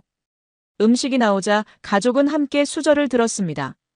아버지가 먼저 먹으라고 하자 아이들이 먹기 시작했어요. 식사 중에 딸이 물을 쏟았습니다. 어머니는 화내지 않고 조용히 닦아주었죠. 괜찮아, 다음부터 조심하면 돼. 그리고 딸에게 미소를 지었어요. 저는 그 장면을 보며 생각했습니다. 배려는 가정에서 시작되는구나. 부모가 아이들에게 가르치고 아이들은 자연스럽게 배우는 거야. 그렇게 자란 아이들이 어른이 되어 운전할 때도 배려하는 거겠지. 식사를 마치고 밖으로 나왔습니다. 골목길을 걷는데 차 한 대가 천천히 오고 있었어요. 좁은 길이라 사람들이 비켜서야 했죠. 그런데 차가 멈췄습니다. 운전자가 손짓을 했어요. 먼저 가세요. 보행자들이 지나가자 차는 다시 천천히 움직였죠. 반대편에서도 차가 왔습니다. 두 차가 마주쳤어요. 골목이 좁아서 한 대가 후진해야 했죠. 양쪽 운전자가 서로를 보더니 한쪽이 손을 들어 미안하다는 표시를 했어요. 그리고 후진했습니다. 다른 운전자는 고개를 숙여 감사를 표했죠. 경적은 한 번도 울리지 않았어요. 저는 놀랐습니다. 런던 같았으면 양쪽 다 고집부려서 10분은 막혔을 텐데요. 그리고 경적을 울려대며 욕을 했을 거예요. 하지만 여기서는 조용히 양보하고 감사하고 끝났습니다. 오후 3시쯤 홍대로 돌아왔습니다. 주말이라 젊은이들로 붐볐어요. 거리 공연도 하고 있었죠. 한 팀이 댄스를 추고 있었는데 사람들이 원을 만들어 구경하고 있었습니다. 질서정연했어요. 앞 사람이 가리면 뒤로 가서 보고 키 작은 사람을 위해 옆으로 비켜주기도 했죠. 공연이 끝나자 사람들이 박수를 쳤습니다. 그리고 몇몇은 모자에 돈을 넣었어요. 10,000원짜리도 보였죠. 공연자들이 깊게 인사했습니다. 감사합니다. 즐거운 주말 되세요. 사람들은 웃으며 흩어졌어요. 저는 벤치에 앉아 사람들을 관찰했습니다. 1시간쯤 앉아 있었을까요? 그동안 본 것들을 머릿속으로 정리했어요. 양보하는 운전자들, 배려하는 가족들, 질서 있는 관중들, 감사를 표현하는 사람들. 모든 게 연결되어 있었습니다. 갑자기 사이렌 소리가 들렸습니다. 구급차였어요. 저는 재빨리 일어나 지켜봤습니다. 홍대 입구 사거리였죠. 차들이 많았어요. 신호등이 빨간불이었습니다. 놀라운 일이 벌어졌습니다. 신호가 빨간불인데도 차들이 조금씩 움직이기 시작했어요. 교차로 안으로 들어가서 양쪽으로 붙었죠. 구급차를 위한 길을 만드는 거였습니다. 보행자들도 횡단보도에서 멈춰 섰어요. 구급차가 지나갔습니다. 신호를 무시하고 교차로를 빠르게 통과했죠. 차들은 조용히 기다렸어요. 구급차가 완전히 지나가자 그제야 원래 위치로 돌아갔습니다. 그리고 신호가 바뀌자 다시 움직였어요. 저는 시계를 봤습니다. 사이렌 소리가 들린 시점부터 구급차가 시야에서 사라질 때까지 48초였어요. 1분도 안 걸린 거죠. 저는 그 자리에 서서 눈물을 흘렸습니다. 사람들이 이상하게 쳐다봤지만 상관없었어요. 마크가 떠올랐습니다. 그날 밤 전화로 들었던 그의 신음소리가 들렸어요. 리처드. 숨이. 제발. 저는 무력하게 전화기만 붙잡고 있었죠. 구급차를 기다리면서요. 45분을 기다렸습니다. 만약 그날 런던이 한국 같았다면 48초였다면 마크는 살았을 거예요. 저는 벤치로 돌아와 앉았습니다. 고개를 숙이고 한참을 그렇게 있었어요. 어느 정도 시간이 지났을까요? 누군가 제 옆에 앉았습니다. 고개를 들어보니 최민수 사장님이었어요. 리처드 씨, 여기서 뵙네요. 괜찮으세요? 얼굴이 안 좋으신데. 저는 눈물을 닦으며 대답했습니다. 아, 최민수 씨. 네, 괜찮아요. 그냥 감동받았어요. 구급차 보고요. 최민수 씨가 조용히 말했습니다. 여기서는 일상이에요. 다들 당연하게 생각하죠. 하지만 외국 분들은 놀라시더라고요. 특별해 보이나 봐요. 저는 고개를 끄덕였습니다. 특별해요. 정말 특별해요. 런던에서는 볼 수 없는 광경이에요. 최민수 씨가 물었어요. 커피 한잔 하실래요? 제 카페 바로 여기 근처거든요. 저는 감사하다고 했죠. 카페로 갔습니다. 조용하고 아늑한 곳이었어요. 최민수 씨가 직접 커피를 내려주었습니다. 앉아서 커피를 마시며 이야기를 나눴어요. 저는 오늘 하루 동안 본 것들을 이야기했습니다. 골목길의 운전자들, 가족의 배려, 거리 공연의 질서, 그리고 구급차를 위한 길을요. 최민수 씨는 조용히 들어주었죠. 리처드 씨, 저는 최민수 씨가 말했어요. 당신이 본 건 시스템이 아니에요. 사람들의 마음이에요. 색깔선은 그냥 도구일 뿐이에요. 진짜 중요한 건 사람들이 서로를 배려하고 신뢰한다는 거예요. 그게 한국의 힘이에요. 저는 고개를 끄덕였습니다. 맞아요. 이제야 이해했어요. 유럽에서 실패한 이유가 뭔지요. 기술만 복사했거든요. 마음은 복사하지 않았어요. 아니, 복사할 수 없었죠. 마음은 만들어가는 거니까요. 최민수 씨가 말했습니다. 그래도 가능해요. 영국도 변할 수 있어요.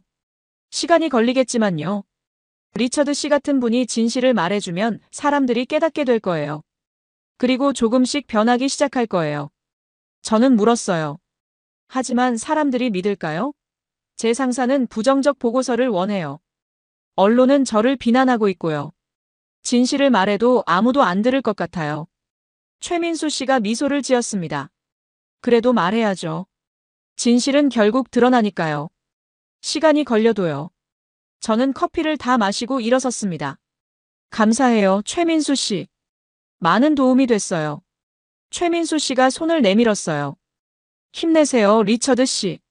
당신이 하는 일은 의미 있어요. 마크 씨도 자랑스러워 하실 거예요. 게스트하우스로 돌아오는 길에 저는 결심했습니다. 진실을 쓰겠다고요. 데이비드가 뭐라 하든, 마이클이 공격하든, 언론이 비난하든 상관없었어요. 마크를 위해서라도 그리고 앞으로 구할 수 있는 생명들을 위해서라도 진실을 말해야 했습니다. 밤에 노트북을 열었습니다. 보고서 작성을 시작했어요. 제목을 이렇게 썼습니다. 신뢰 기반 교통 시스템 한국 사례 연구 및 영국 적용 가능성. 그리고 첫 문장을 썼죠. 25년간 저는 틀렸습니다. 손이 떨렸지만 멈추지 않았습니다. 계속 썼어요. 진실을요. 한국에서 본 모든 것을요. 그리고 영국도 변할 수 있다는 희망을요. 새벽 3시까지 썼습니다. 40페이지가 나왔어요. 아직 끝나지 않았지만 시작은 한 거였죠. 보고서를 쓰는 동안 핸드폰이 계속 울렸습니다. 데이비드였어요. 저는 받지 않았죠. 문자가 쏟아졌습니다. 리처드, 마지막 경고다. 내일까지 부정적 보고서 안 보내면 자네 해고야. 로버트 선배도 문자를 보냈어요. 리처드, 제발 정신 차려. 25년 경력 다 날릴 거야. 새벽에 겨우 잠들었습니다. 하지만 악몽을 꿨어요. 마크가 나타났죠. 리처드, 왜 날 못 구했어? 왜 거짓말했어? 10분이면 온다고 했잖아. 45분이나 걸렸잖아. 마크의 얼굴은 창백했고 목소리는 원망으로 가득했어요. 저는 비명을 지르며 깼습니다. 오전 8시에 일어났습니다. 온몸이 무거웠어요. 거울을 보니 눈이 충혈되어 있었죠. 이선의 여사님이 걱정스러운 얼굴로 아침을 내오셨어요. 리처드 씨, 많이 힘들어 보여요. 괜찮으세요? 저는 괜찮다고 했지만 목소리가 떨렸습니다. 정미연 씨에게서 연락이 왔어요. 리처드 씨, 오늘 한국교통안전공단 관제센터 다시 가보실래요? 실시간으로 전국 상황 보실 수 있어요. 저는 좋다고 했습니다. 더 많은 증거가 필요했거든요. 오전 10시에 관제센터에 도착했습니다. 박준호 팀장이 기다리고 계셨어요. 베넷 박사님, 안색이 안 좋으신데 괜찮으세요? 저는 고개를 끄덕였죠. 네, 그냥 좀 피곤해요. 계속 보여주세요. 대형 스크린에는 전국 고속도로가 실시간으로 표시되고 있었습니다. 초록색은 원활, 노란색은 서행, 빨간색은 정체였어요. 대부분이 초록색이었죠. 오전 10시인데도 정체가 거의 없었습니다. 갑자기 한 지점이 빨간색으로 바뀌었어요. 경부고속도로 하행선이었죠. 직원이 즉시 확인했습니다. 대형 트럭 사고. 3차선 모두 차단. 저는 긴장했어요. 이건 큰 사고야. 런던이라면 3시간은 막힐 거야. 하지만 15분 후 노란색으로 바뀌었습니다. 20분 후에는 초록색이 됐어요. 저는 믿을 수 없었죠. 박준호 팀장이 설명했습니다. 견인차 3대가 출동했어요. 경찰이 우회도로를 신속하게 안내했고요. 운전자들도 잘 협조했습니다. 저는 손으로 얼굴을 감쌌습니다. 모든 게 너무 완벽했어요. 시스템도 사람들도 모두요. 그리고 그게 더 고통스러웠습니다. 왜 런던은 이렇게 못하지? 왜 우리는 25년 동안 제자리 걸음이지? 왜 마크는 죽어야 했지? 박준호 팀장이 조심스럽게 물었어요. 박사님, 휴식이 필요하신 것 같은데요. 커피라도 한잔 하시겠어요? 저는 고개를 저었습니다. 아니에요. 괜찮아요. 계속 봐야 해요. 더 많이 봐야 한다고요. 하지만 제 마음은 무너지고 있었습니다. 증거가 쌓일수록 런던의 현실이 더 비참하게 느껴졌어요. 그리고 제가 25년간 한 일이 얼마나 무의미했는지 깨달았죠. 저는 변화를 만들지 못했어요. 마크도 구하지 못했고요. 점심시간에 정미연 씨와 근처 식당에 갔습니다. 저는 입맛이 없었지만 억지로 먹었어요. 정미연 씨가 조용히 말했습니다. 리처드 씨, 제가 도와드릴 수 있는 게 있을까요? 많이 힘들어 보이세요. 저는 한숨을 쉬었어요. 모든 걸 이야기했습니다. 데이비드의 압박, 마이클의 공격, 언론의 비난, 그리고 제 경력이 위험하다는 것까지요. 정미연 씨는 진지하게 들었습니다. 그리고 말했어요. 리처드 씨, 제 생각을 말씀드려도 될까요? 경력도 중요하지만 양심이 더 중요하지 않나요? 25년 후에 거울을 봤을 때 부끄럽지 않은 게 더 중요한 것 같아요. 그 말이 제 가슴을 찔렀습니다. 식당을 나와 걷는데 캐서린에게서 영상통화가 왔습니다. 받았어요. 아내와 에밀리가 나타났죠. 여보, 괜찮아요? 걱정돼서 전화했어요. 캐서린의 목소리는 따뜻했습니다. 저는 솔직하게 말했어요. 힘들어. 데이비드가 내일까지 부정적 보고서 안 내면 해고래. 하지만 난 거짓말을 못 쓰겠어. 한국 시스템은 정말 작동해. 마크가 살 수 있었을 거야. 에밀리가 말했습니다. 아빠, 마크 아저씨라면 뭐라고 하셨을까요? 진실을 숨기래요? 아니면 용기 내래요? 그 질문에 저는 눈물이 났어요. 마크는 항상 정직한 사람이었거든요. 캐서린이 말했어요. 여보, 우리는 당신 편이에요. 해고되면 어때요? 다시 시작하면 되죠. 하지만 양심을 팔면 그건 되돌릴 수 없어요. 에밀리도 고개를 끄덕였습니다. 아빠, 저는 정직한 아빠가 자랑스러워요. 통화를 끊고 저는 한참을 서 있었습니다. 그리고 깨달았어요. 제가 지켜야 할 건 경력이 아니라 신념이라는 걸요. 마크에게 약속했던 것처럼 정직하게 살아야 한다는 걸요. 저녁에 로버트 선배에게 전화를 걸었습니다. 선배, 저는 진실을 쓸 거예요. 해고되더라도 상관없어요. 로버트가 한숨을 쉬었죠. 리처드, 정말 그럴 거야? 저는 단호하게 대답했습니다. 네, 정말이에요. 로버트가 잠시 침묵하더니 말했어요. 알았어. 그럼 내가 도와줄게. 청문회 준비하자. 의회에서 증언할 수 있게 해줄게. 변호사들도 섭외하고. 내가 진실을 말할 수 있도록 도와줄게. 저는 놀랐습니다. 선배, 정말요? 선배도 피해볼 수 있어요. 로버트가 웃었어요. 리처드, 우리 대학 때 뭐라고 약속했지? 진실을 위해 싸우자고. 나도 그 약속 지킬 거야. 게스트하우스로 돌아왔습니다. 이선의 여사님이 특별히 준비한 저녁을 내오셨어요. 삼계탕이었죠. 기운 내세요. 힘든 일 있으시는 것 같아서 보양식 준비했어요. 저는 감동받았습니다. 밤에 노트북을 열어 보고서를 계속 썼어요. 이번엔 손이 떨리지 않았습니다. 확신이 생겼거든요. 80페이지를 넘어섰습니다. 한국에서 본 모든 것 통계 영상 인터뷰 그리고 제 깨달음까지 모두 담았어요. 새벽 2시에 박준호 팀장에게 이메일을 보냈습니다. 팀장님, 도움 주셔서 감사합니다. 저는 진실을 쓰기로 했어요. 런던으로 돌아가 싸울 겁니다. 한국에서 배운 용기로요. 다음 날 아침 박준호 팀장에게서 답장이 왔습니다. 베넷 박사님, 용기 있는 결정입니다. 저희가 도와드리고 싶어요. 오늘 특별한 걸 보여드릴게요. 정오에 공단으로 오시겠어요? 정오에 도착하니 회의실에 여러 사람이 모여 있었습니다. 김나영 대학원생 강지우 정비사 한도윤 구급대원 그리고 처음 보는 분들도 계셨어요. 박준호 팀장이 소개했습니다. 이분들은 색깔 유도선 덕분에 생명을 구한 분들이에요. 첫 번째 분이 말했습니다. 저는 2021년에 고속도로에서 사고를 당했어요. 차가 뒤집혔죠. 하지만 구급차가 6분 만에 왔어요. 색깔선 덕분에 차들이 빨리 비켜줘서요. 의사 선생님이 말씀하셨어요. 10분만 늦었어도 못 살렸다고요.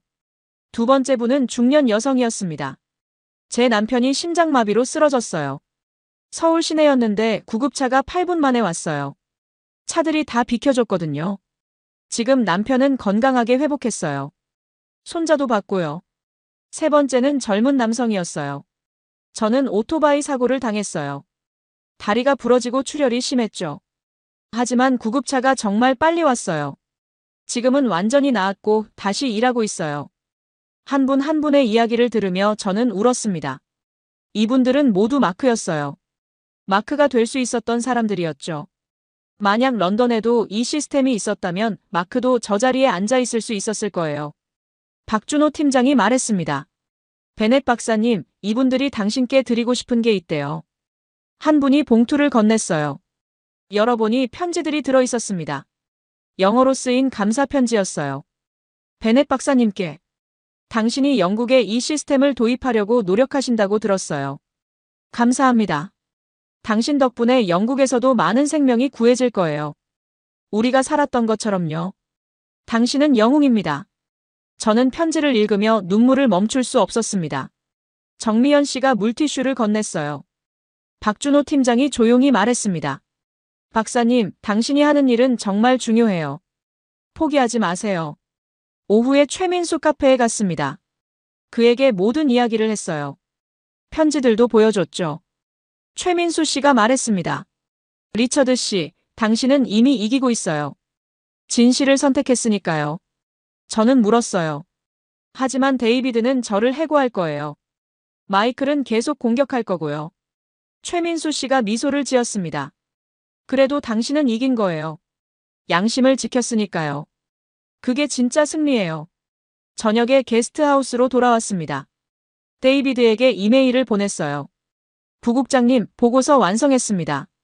첨부 파일 확인하세요. 저는 진실만 썼습니다. 해고하시든 뭘 하시든 상관없습니다. 제 양심은 팔지 않겠습니다. 보고서 제목은 이렇게 썼습니다. 신뢰 기반 교통 시스템 한국의 성공과 영국의 미래. 140페이지였어요. 제 25년 경력의 결론이었죠. 그리고 마크에게 바치는 헌정이었습니다. 전송 버튼을 눌렀습니다. 돌이킬 수 없었어요. 하지만 후회하지 않았습니다. 창밖을 바라보니 서울의 밤 풍경이 보였어요. 차들은 여전히 질서정연하게 움직이고 있었죠. 저는 미소를 지었습니다. 이틀 후 런던으로 돌아갔습니다. 떠나는 날 아침 이선희 여사님이 도시락을 싸주셨어요. 비행기에서 드세요. 한국 음식 그리울 거예요. 저는 감동받아 포옹을 청했습니다. 여사님은 놀라면서도 기뻐하셨죠. 박준호 팀장, 정미연 씨, 김나영 씨 모두 공항까지 배웅 나왔습니다. 최민수 씨도 왔어요. 작은 선물을 건넸죠. 힘들 때 보세요. 응원 영상이에요. USB였습니다. 탑승 전 정미연 씨가 말했어요. 리처드 씨, 영국에서 꼭 성공하세요. 우리 모두 응원할게요. 박준호 팀장도 말했습니다. 필요하면 언제든 연락하세요. 증언도 하러 갈 수 있어요. 비행기 안에서 USB를 노트북에 꽂았습니다. 영상이 재생됐어요. 한국에서 만난 모든 사람들이 나왔습니다. 한 명씩 메시지를 남겼죠. 리처드 씨 힘내세요. 진실은 이긴다고 믿어요. 당신은 용감한 사람이에요. 영국도 변할 거예요. 마크 씨를 위해 우리도 기도할게요. 저는 비행기 안에서 조용히 울었습니다. 런던에 도착하니 로버트 선배가 기다리고 있었어요. 리처드, 준비됐어? 큰 싸움이 될 거야. 저는 고개를 끄덕였습니다. 준비됐어요. 선배가 말했습니다. 좋아. 청문회는 2주 후야. 런던 시의회 교통위원회에서 열려. 준비 철저히 하자. 집에 도착하니 캐서린과 에밀리가 환영해줬습니다. 여보, 잘 돌아왔어요. 에밀리가 포스터를 들고 있었어요. 아빠 환영해요. 아빠는 영웅이에요. 저는 눈물이 났죠. 다음 날 사무실에 출근했습니다. 동료들의 시선이 차가웠어요. 아무도 말을 걸지 않았죠. 데이비드가 제 사무실로 왔습니다. 리처드, 자네 보고서 봤네. 미쳤나? 이걸 어떻게 제출해? 저는 침착하게 대답했어요. 그게 진실이니까요. 데이비드가 소리쳤습니다. 진실? 자네 경력 생각 안 해? 지금 당장 철회하고 다시 써. 저는 고개를 저었습니다. 안 됩니다. 데이비드가 서류를 던졌어요. 좋아. 그럼 해고야. 지금 당장 나가. 저는 일어서며 말했습니다. 청문회에서 뵙겠습니다. 진실은 숨길 수 없어요. 사무실을 나왔습니다. 동료들이 쳐다봤지만 저는 고개를 들고 걸었어요. 로버트 선배 사무실로 갔습니다. 해고됐어. 선배가 웃었어요. 예상했어. 괜찮아. 청문회 준비나 하자. 우리는 2주 동안 준비했습니다. 증언 내용을 다듬고 영상 자료를 편집하고 예상 질문에 대한 답변을 준비했어요. 헬렌 워커 의원이 연락을 해왔습니다. 베넷 박사님, 보고서 읽었어요. 감동받았습니다. 청문회에서 적극 지지하겠어요. 예산도 확보하겠습니다. 저는 감사하다고 했죠. BBC 조지 기자도 연락했어요. 박사님, 인터뷰 가능할까요? 다큐멘터리 만들고 싶습니다. 저는 청문회 후에 하겠다고 했습니다. 청문회 전날 밤 마크 묘지에 갔습니다. 묘비 앞에 무릎을 꿇었어요. 마크, 내일 청문회야. 내가 원했던 변화를 만들려고 해. 날 용서해줘. 그리고 힘을 줘. 바람이 불었습니다. 마크가 대답하는 것 같았어요. 넌 할 수 있어, 리처드. 진실을 말해. 용기 내. 2022년 5월 15일 런던 시의회 건물 앞에 섰습니다. 손에는 140페이지 보고서와 USB가 들려 있었어요. 로버트 선배가 옆에 있었죠. 준비됐어? 저는 고개를 끄덕였습니다. 교통위원회 회의실에 들어갔습니다. 15명의 의원이 앉아 있었어요. 헬렌 워커 의원이 미소를 보냈죠. 방청석에는 기자들과 시민들이 가득했습니다. 데이비드와 마이클도 보였어요. 앤드류 톰슨 의원은 팔짱을 끼고 있었죠. 위원장이 회의를 시작했습니다. 오늘은 리처드 베넷 박사의 한국 교통 시스템 조사 결과를 청취하겠습니다. 박사님 시작해 주시죠. 저는 자리에서 일어났습니다. 의원님들 감사합니다. 저는 25년간 런던 교통을 연구했습니다. 그리고 25년간 틀렸습니다. 제 목소리는 떨렸지만 단호했어요. 회의실이 조용해졌습니다. 한국에 가기 전 저는 회의적이었습니다. 88% 사고 감소는 불가능하다고 생각했어요. 12분 사고 처리도 과장이라고 믿었죠. 하지만 제가 본 것은 달랐습니다. 첫 번째 영상을 재생했습니다. 관제센터에서 찍은 실시간 사고 처리 장면이었어요. 11분 15초 만에 완료되는 모습이 나왔죠. 의원들이 집중했습니다. 이것은 편집되지 않은 실시간 영상입니다. 한국에서는 매일 이런 일이 수십 건씩 일어나요. 어떻게 가능할까요? 시스템과 문화가 결합했기 때문입니다. 앤드류 톰슨 의원이 손을 들었습니다.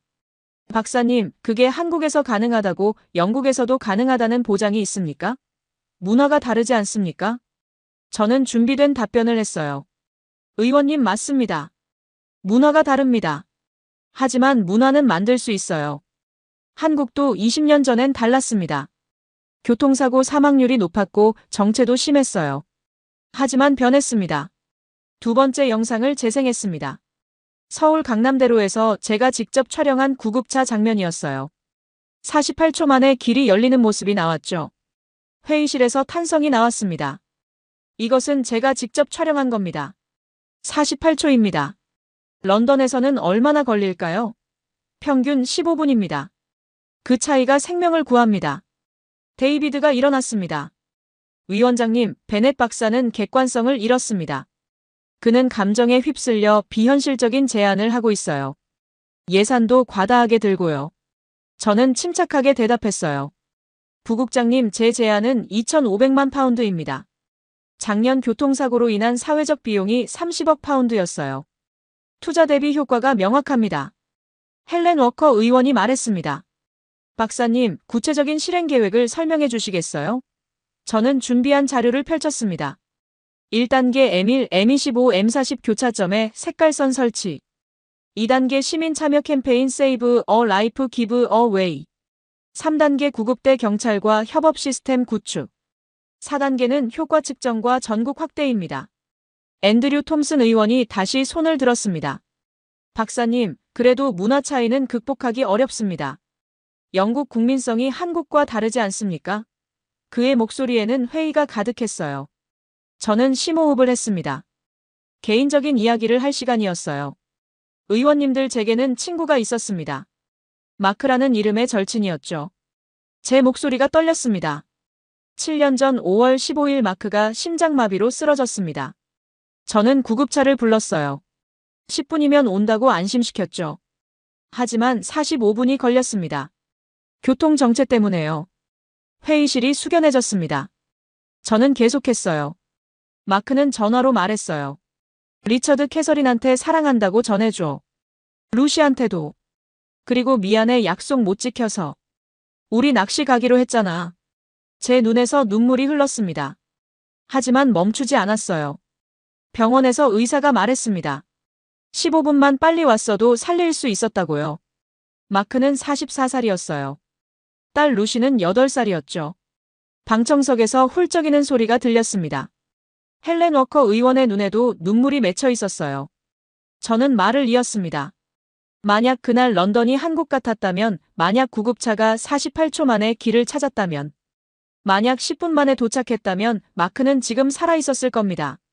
루시는 아빠와 함께 자랄 수 있었을 거예요. 저는 보고서를 들어올렸습니다. 이 보고서는 마크를 위한 겁니다.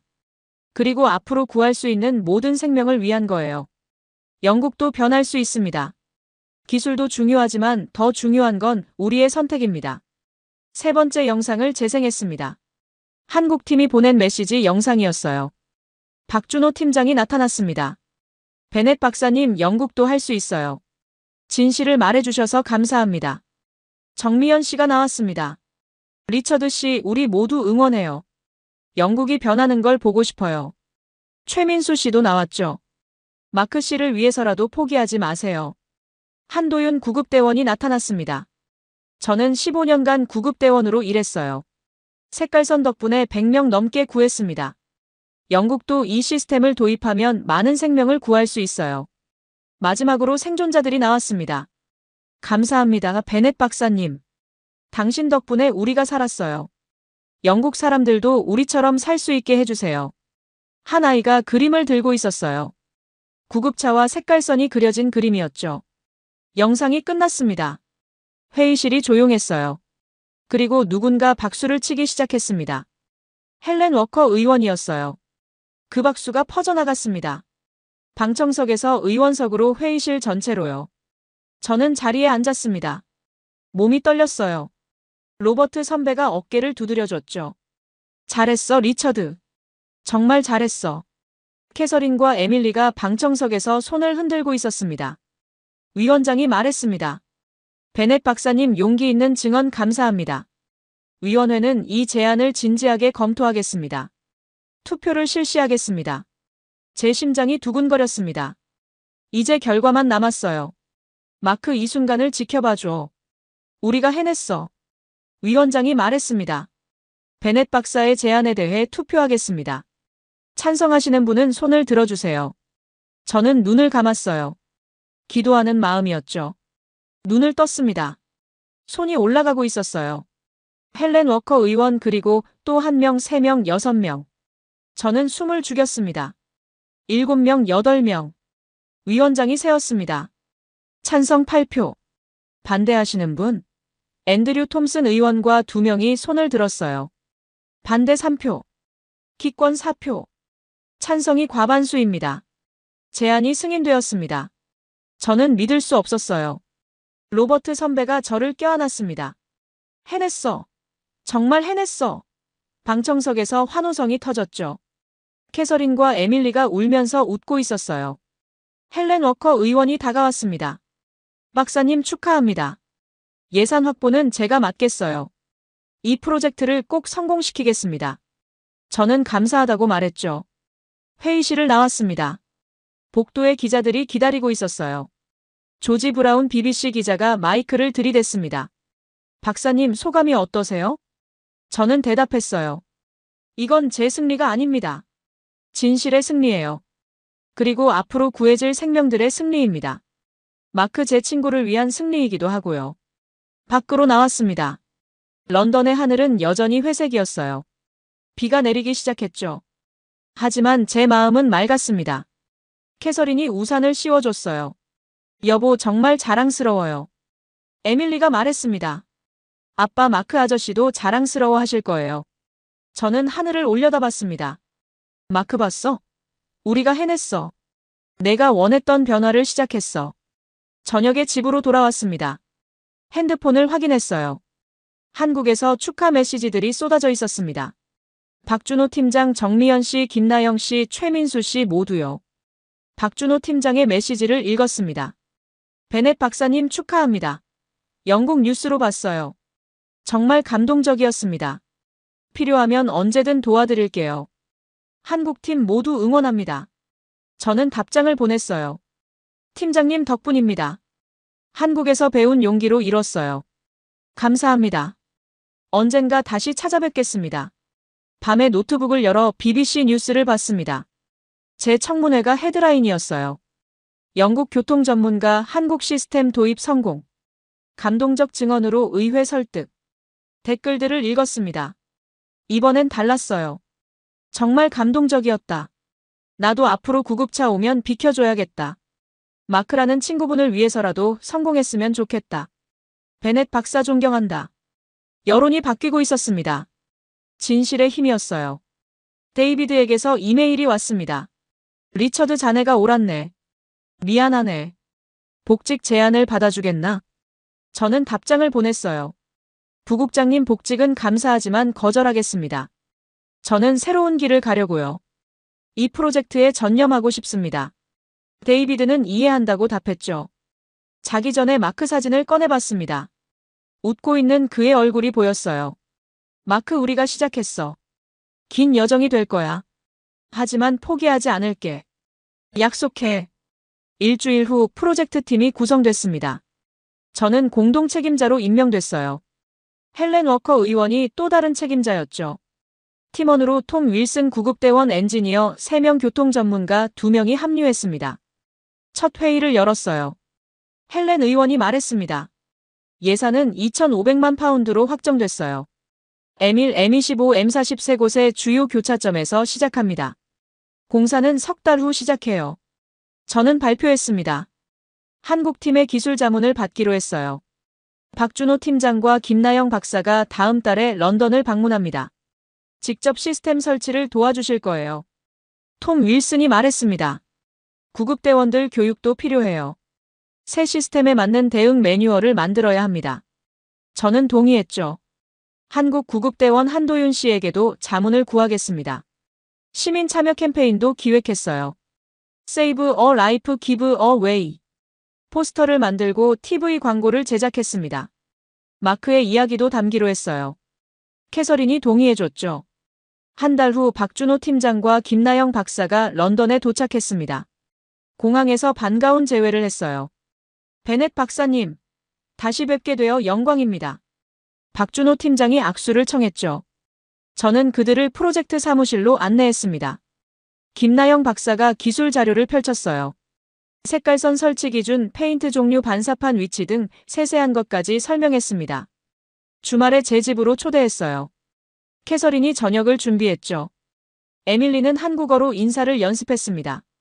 안녕하세요. 박준호 팀장이 웃으며 칭찬했어요. 발음이 정말 좋아요. 식사 중에 박준호 팀장이 말했습니다. 베넷 박사님, 한국에서 박사님 이야기가 화제예요. 외국인이 우리 시스템을 진심으로 이해하고 자기 나라에 도입하려 한다고요. 정말 감사해요. 저는 대답했어요. 감사는 제가 해야죠. 한국에서 배운 게 너무 많아요. 기술보다 중요한 건 신뢰와 배려라는 것을요. 김나영 박사가 말했습니다. 그걸 이해하신 거예요. 그래서 성공하신 거고요. 다음 주 조지 브라운 BBC 기자가 다큐멘터리 촬영을 시작했습니다. 한국팀 인터뷰, 공사 현장 시민 반응 등을 담았어요. 제 청문회 영상도 포함됐죠. 2달 후 공사가 시작됐습니다. M25 첫 번째 교차점이었어요. 분홍색과 초록색 페인트가 도로에 칠해지기 시작했습니다. 저는 현장을 지켜봤어요. 감격스러웠죠. 시민들의 반응은 다양했습니다. 궁금해하는 사람들, 회의적인 사람들, 기대하는 사람들이 섞여 있었어요. 한 운전자가 말했습니다. 정말 효과 있을까요? 저는 대답했어요. 해봅시다. 함께요. 석 달 후 세 곳의 공사가 모두 완료됐습니다. 시범 운영을 시작했어요. 처음엔 혼란스러웠습니다. 준수율이 60%밖에 안 됐죠. 하지만 점점 올라갔어요. 한 달 후 75%가 됐습니다. 효과도 나타나기 시작했습니다. 해당 구간 사고가 40% 감소했어요. 사고 처리 시간도 38분으로 줄었죠. 아직 한국의 12분엔 못 미치지만 이전 1시간 52분보다는 훨씬 나았습니다. 반년 후 첫 번째 생명 구조 사례가 보고됐습니다. M1에서 심장마비 환자가 발생했어요. 구급차가 색깔선을 따라 신속하게 도착했죠. 16분 만이었습니다. 환자는 살았어요. 그 환자가 저를 찾아왔습니다. 50대 남성이었어요. 베넷 박사님, 감사합니다. 이 시스템 덕분에 살았어요. 의사가 말하더군요. 5분만 늦었어도 위험했을 거라고요. 저는 그의 손을 잡았습니다. 마크가 생각났거든요. BBC 다큐멘터리가 방영됐습니다. 한국에서 배운 교통의 미래라는 제목이었어요. 시청률이 높았고 반응도 좋았습니다. 사람들이 변하기 시작했어요. 소셜미디어에 해시태그가 생겼습니다. 기브웨이 포라이프, 생명을 위해 비켜주자. 시민들이 자발적으로 구급차를 위해 길을 열어주는 영상을 올리기 시작했어요. 문화가 변하고 있었습니다. 헬렌 워커 의원이 연락했습니다. 박사님, 좋은 소식이에요. 정부가 2단계 확대를 승인했어요. 모든 주요 고속도로로 확대됩니다. 예산은 1억 2천만 파운드예요. 저는 믿을 수 없었죠. 한국팀에게 소식을 전했습니다. 박준호 팀장이 축하 영상을 보냈어요. 베넷 박사님, 정말 대단해요. 영국이 변하고 있네요. 한국에서 모두 기뻐하고 있습니다. 최민수 씨도 메시지를 보냈어요. 리처드 씨 축하해요. 마크 씨도 자랑스러워 하실 거예요. 당신이 해낸 거예요. 저는 답장했습니다. 아니에요. 우리가 함께 해낸 거예요. 1년 후 결과가 나왔습니다. 시범 구간 사고율 59% 감소. 평균 사고 처리 시간 38분에서 28분으로 단축. 구급차 평균 도착 시간 23분에서 18분으로 개선. 숫자보다 중요한 건 사람들이었어요. 그해 M1과 M25에서 11명의 생명이 구조됐습니다. 모두 신속한 구급차 도착 덕분이었죠. 11명의 마크가 살아남은 거예요. 유럽 각국에서 벤치마킹 요청이 들어왔습니다. 프랑스, 독일, 이탈리아, 스페인 모두 관심을 보였어요. 저는 한국팀과 함께 자문을 시작했습니다. 2년 후 런던 시내 주요 도로에도 색깔선이 그어졌습니다. 준수율은 85%까지 올라갔어요. 사람들이 익숙해진 거죠. 구급차를 보면 자연스럽게 비켜서는 문화가 자리 잡았습니다. 마이클 존스가 저를 찾아왔습니다. 리처드, 미안하네. 내가 틀렸어. 자네가 옳았어. 이제야 인정하네. 저는 악수를 청했어요. 과거는 잊어요. 앞으로가 중요하죠. 데이비드도 사과했습니다. 리처드, 자네 덕분에 런던이 변했네. 정말 자랑스럽네. 저는 웃으며 대답했어요. 우리 모두 덕분이에요. 함께 만든 변화죠. 조지 브라운 기자가 후속 다큐를 만들었습니다. 변화의 2년 런던의 기적이라는 제목이었어요. 국제상을 받았죠. 한국팀도 함께 수상했습니다. 박준호 팀장이 다시 런던을 방문했어요. 베넷 박사님, 영국이 정말 많이 변했네요. 이제 한국 못지않아요. 저는 대답했습니다. 아직 멀었어요. 하지만 가고 있죠. 올바른 방향으로요. 3년 후 전국 확대가 완료됐습니다. 영국 전역의 주요 고속도로와 간선도로에 색깔선이 그어졌어요. 총 투자액은 1억 5천만 파운드였죠. 결과는 놀라웠습니다. 전국 교통사고 56% 감소. 사망자 수 1,800명에서 790명으로 감소. 평균 구급차 도착 시간 16분. 사고 처리 시간 평균 32분. 한국의 88% 감소에는 못 미쳤지만 충분히 성공적이었어요. 그리고 계속 개선되고 있었죠. 문화가 자리 잡으려면 시간이 필요하니까요. 정부가 저에게 훈장을 수여했습니다. 대영 제국 훈장이었어요. 시상식에 캐서린과 에밀리가 함께했죠. 한국팀도 초대받았습니다. 박준호 팀장, 정미연 씨, 김나영 박사, 최민수 씨까지요. 시상식 후 파티가 열렸습니다. 많은 사람들이 축하해줬어요. 헬렌 워커 의원이 말했습니다. 박사님 덕분에 수백 명이 살았어요. 진짜 영웅이세요. 저는 고개를 저었습니다. 저는 영웅이 아니에요. 그냥 진실을 말했을 뿐이죠. 진짜 영웅은 한국 사람들이에요. 그들이 만들어낸 시스템이니까요. 박준호 팀장이 웃으며 말했습니다. 아니에요. 진짜 영웅은 용기를 낸 당신이에요. 시스템을 만든 건 우리지만 전파한 건 당신이니까요. 우리는 함께 건배했습니다. 최민수 씨가 조용히 다가왔어요. 리처드 씨, 마크 씨 이야기 들려주시겠어요? 저는 고개를 끄덕였습니다. 함께 발코니로 나갔죠. 마크는 제 절친이었어요. 대학 때부터 친구였죠. 정직하고 따뜻한 사람이었어요. 낚시를 좋아했고 딸 루시를 정말 사랑했죠. 그가 죽은 후 저는 무너졌어요. 제가 구하지 못했다는 죄책감에요. 최민수 씨가 말했습니다. 하지만 이제는 수백 명을 구했잖아요. 마크 씨가 자랑스러워 하실 거예요. 저는 눈물을 닦았습니다. 네, 이제야 마크에게 떳떳해질 수 있을 것 같아요. 파티가 끝나고 한국팀과 저녁을 먹었습니다. 정미연 씨가 물었어요. 리처드 씨, 언제 한국 다시 오실 거예요? 저는 웃으며 대답했죠. 곧 갈게요. 가족들과 함께요. 에밀리가 말했습니다. 저 한국어 공부하고 있어요. 대학에서 한국어 전공하고 싶어요. 박준호 팀장이 기뻐했어요. 정말요? 그럼 서울대로 교환학생 오세요. 집으로 돌아오는 길에 캐서린이 제 손을 잡았습니다. 여보, 정말 자랑스러워요. 당신이 옳은 일을 했어요. 마크도 기뻐하고 있을 거예요. 저는 아내의 손을 꼭 잡았죠. 그날 밤 마크에게 편지를 썼습니다. 마크, 우리가 해냈어. 3년 전 약속했던 거 기억해? 변화를 만들겠다고. 이제 영국도 달라졌어. 내가 살 수 있었던 세상을 만들었어. 늦었지만 말이야. 작년에만 153명이 신속한 구급차 도착으로 생명을 구했어. 그 중에는 내 나이 또래도 있고 루시 나이 또래도 있어. 모두 내 덕분이야. 내가 있었기에 내가 포기하지 않았거든. 고마워, 마크. 내 죽음이 헛되지 않았어. 그리고 미안해. 그날 구하지 못해서. 하지만 이제는 많은 사람들을 구하고 있어. 내 이름으로. 내 기억으로. 영원히 잊지 않을게. 5년 후 영국 교통 시스템은 완전히 달라졌습니다. 색깔 유도선은 일상이 됐어요. 아이들은 학교에서 배웠죠. 구급차 오면 비켜줘야 한다고. 당연한 것처럼요. 통계가 증명했습니다. 교통사고 사망자 1,800명에서 450명으로 감소. 75% 감소였어요. 평균 구급차 도착 시간 13분. 사고 처리 시간 25분. 한국과 비슷한 수준이 됐죠. 유럽 전역이 영국 모델을 따랐습니다.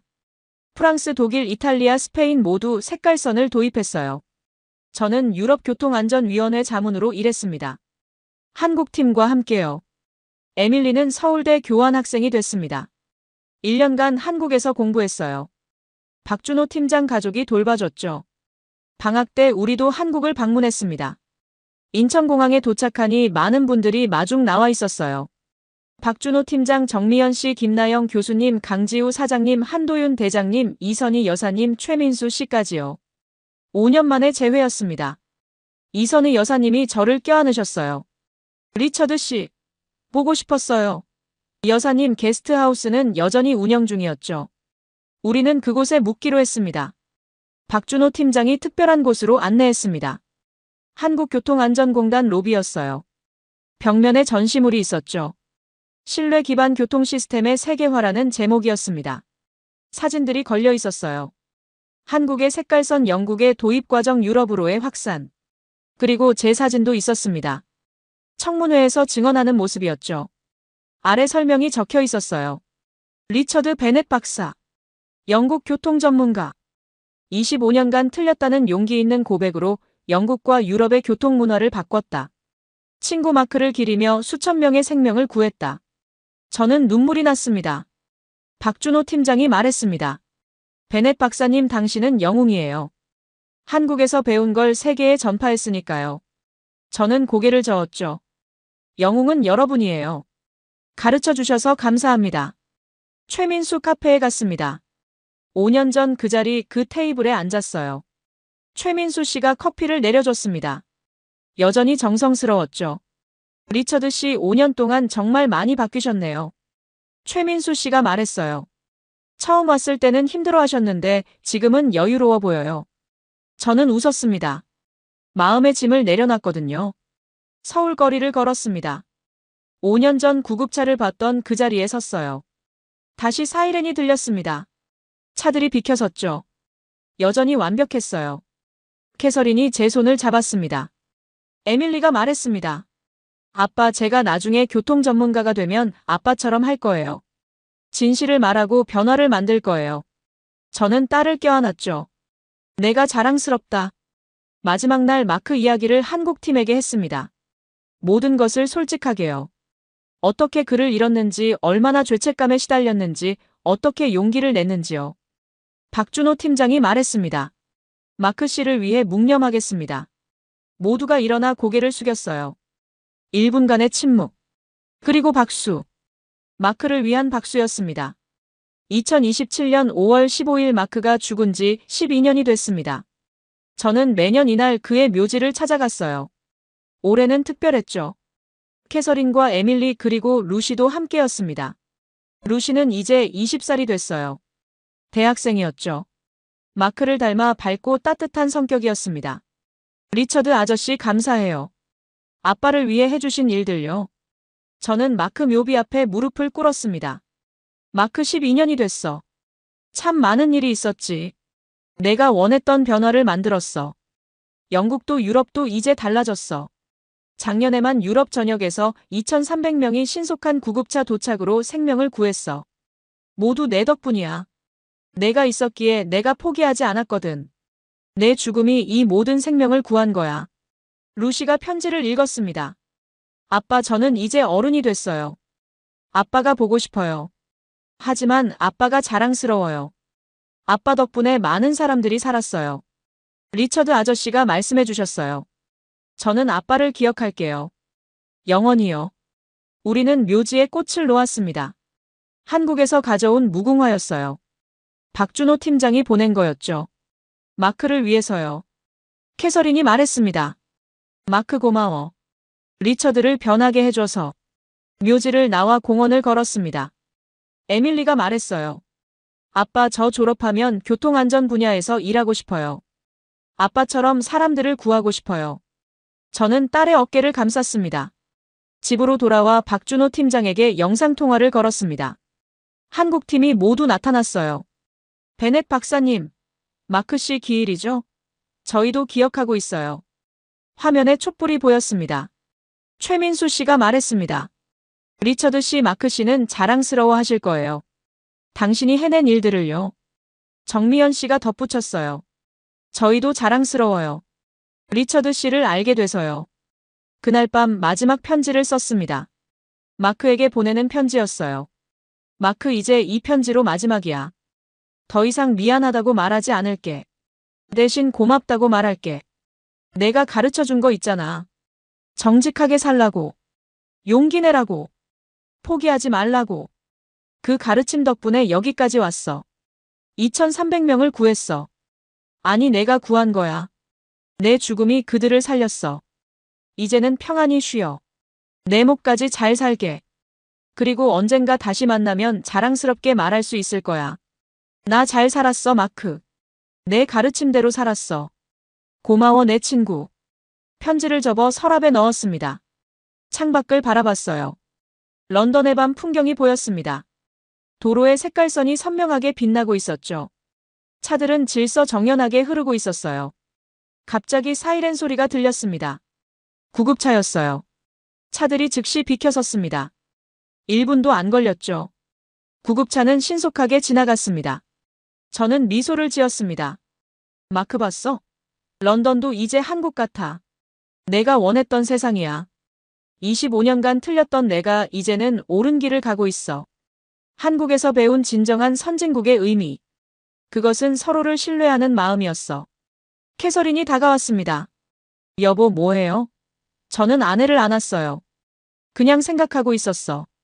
우리가 얼마나 멀리 왔는지. 캐서린이 웃었습니다. 정말 멀리 왔죠. 그리고 앞으로 더 멀리 갈 거예요. 그날 밤 저는 깊이 잠들었습니다. 오랜만에 악몽 없이요. 꿈에서 마크를 봤어요. 그는 웃고 있었습니다. 잘했어, 리처드. 정말 잘했어. 이제 내 길을 가. 난 여기서 응원할게.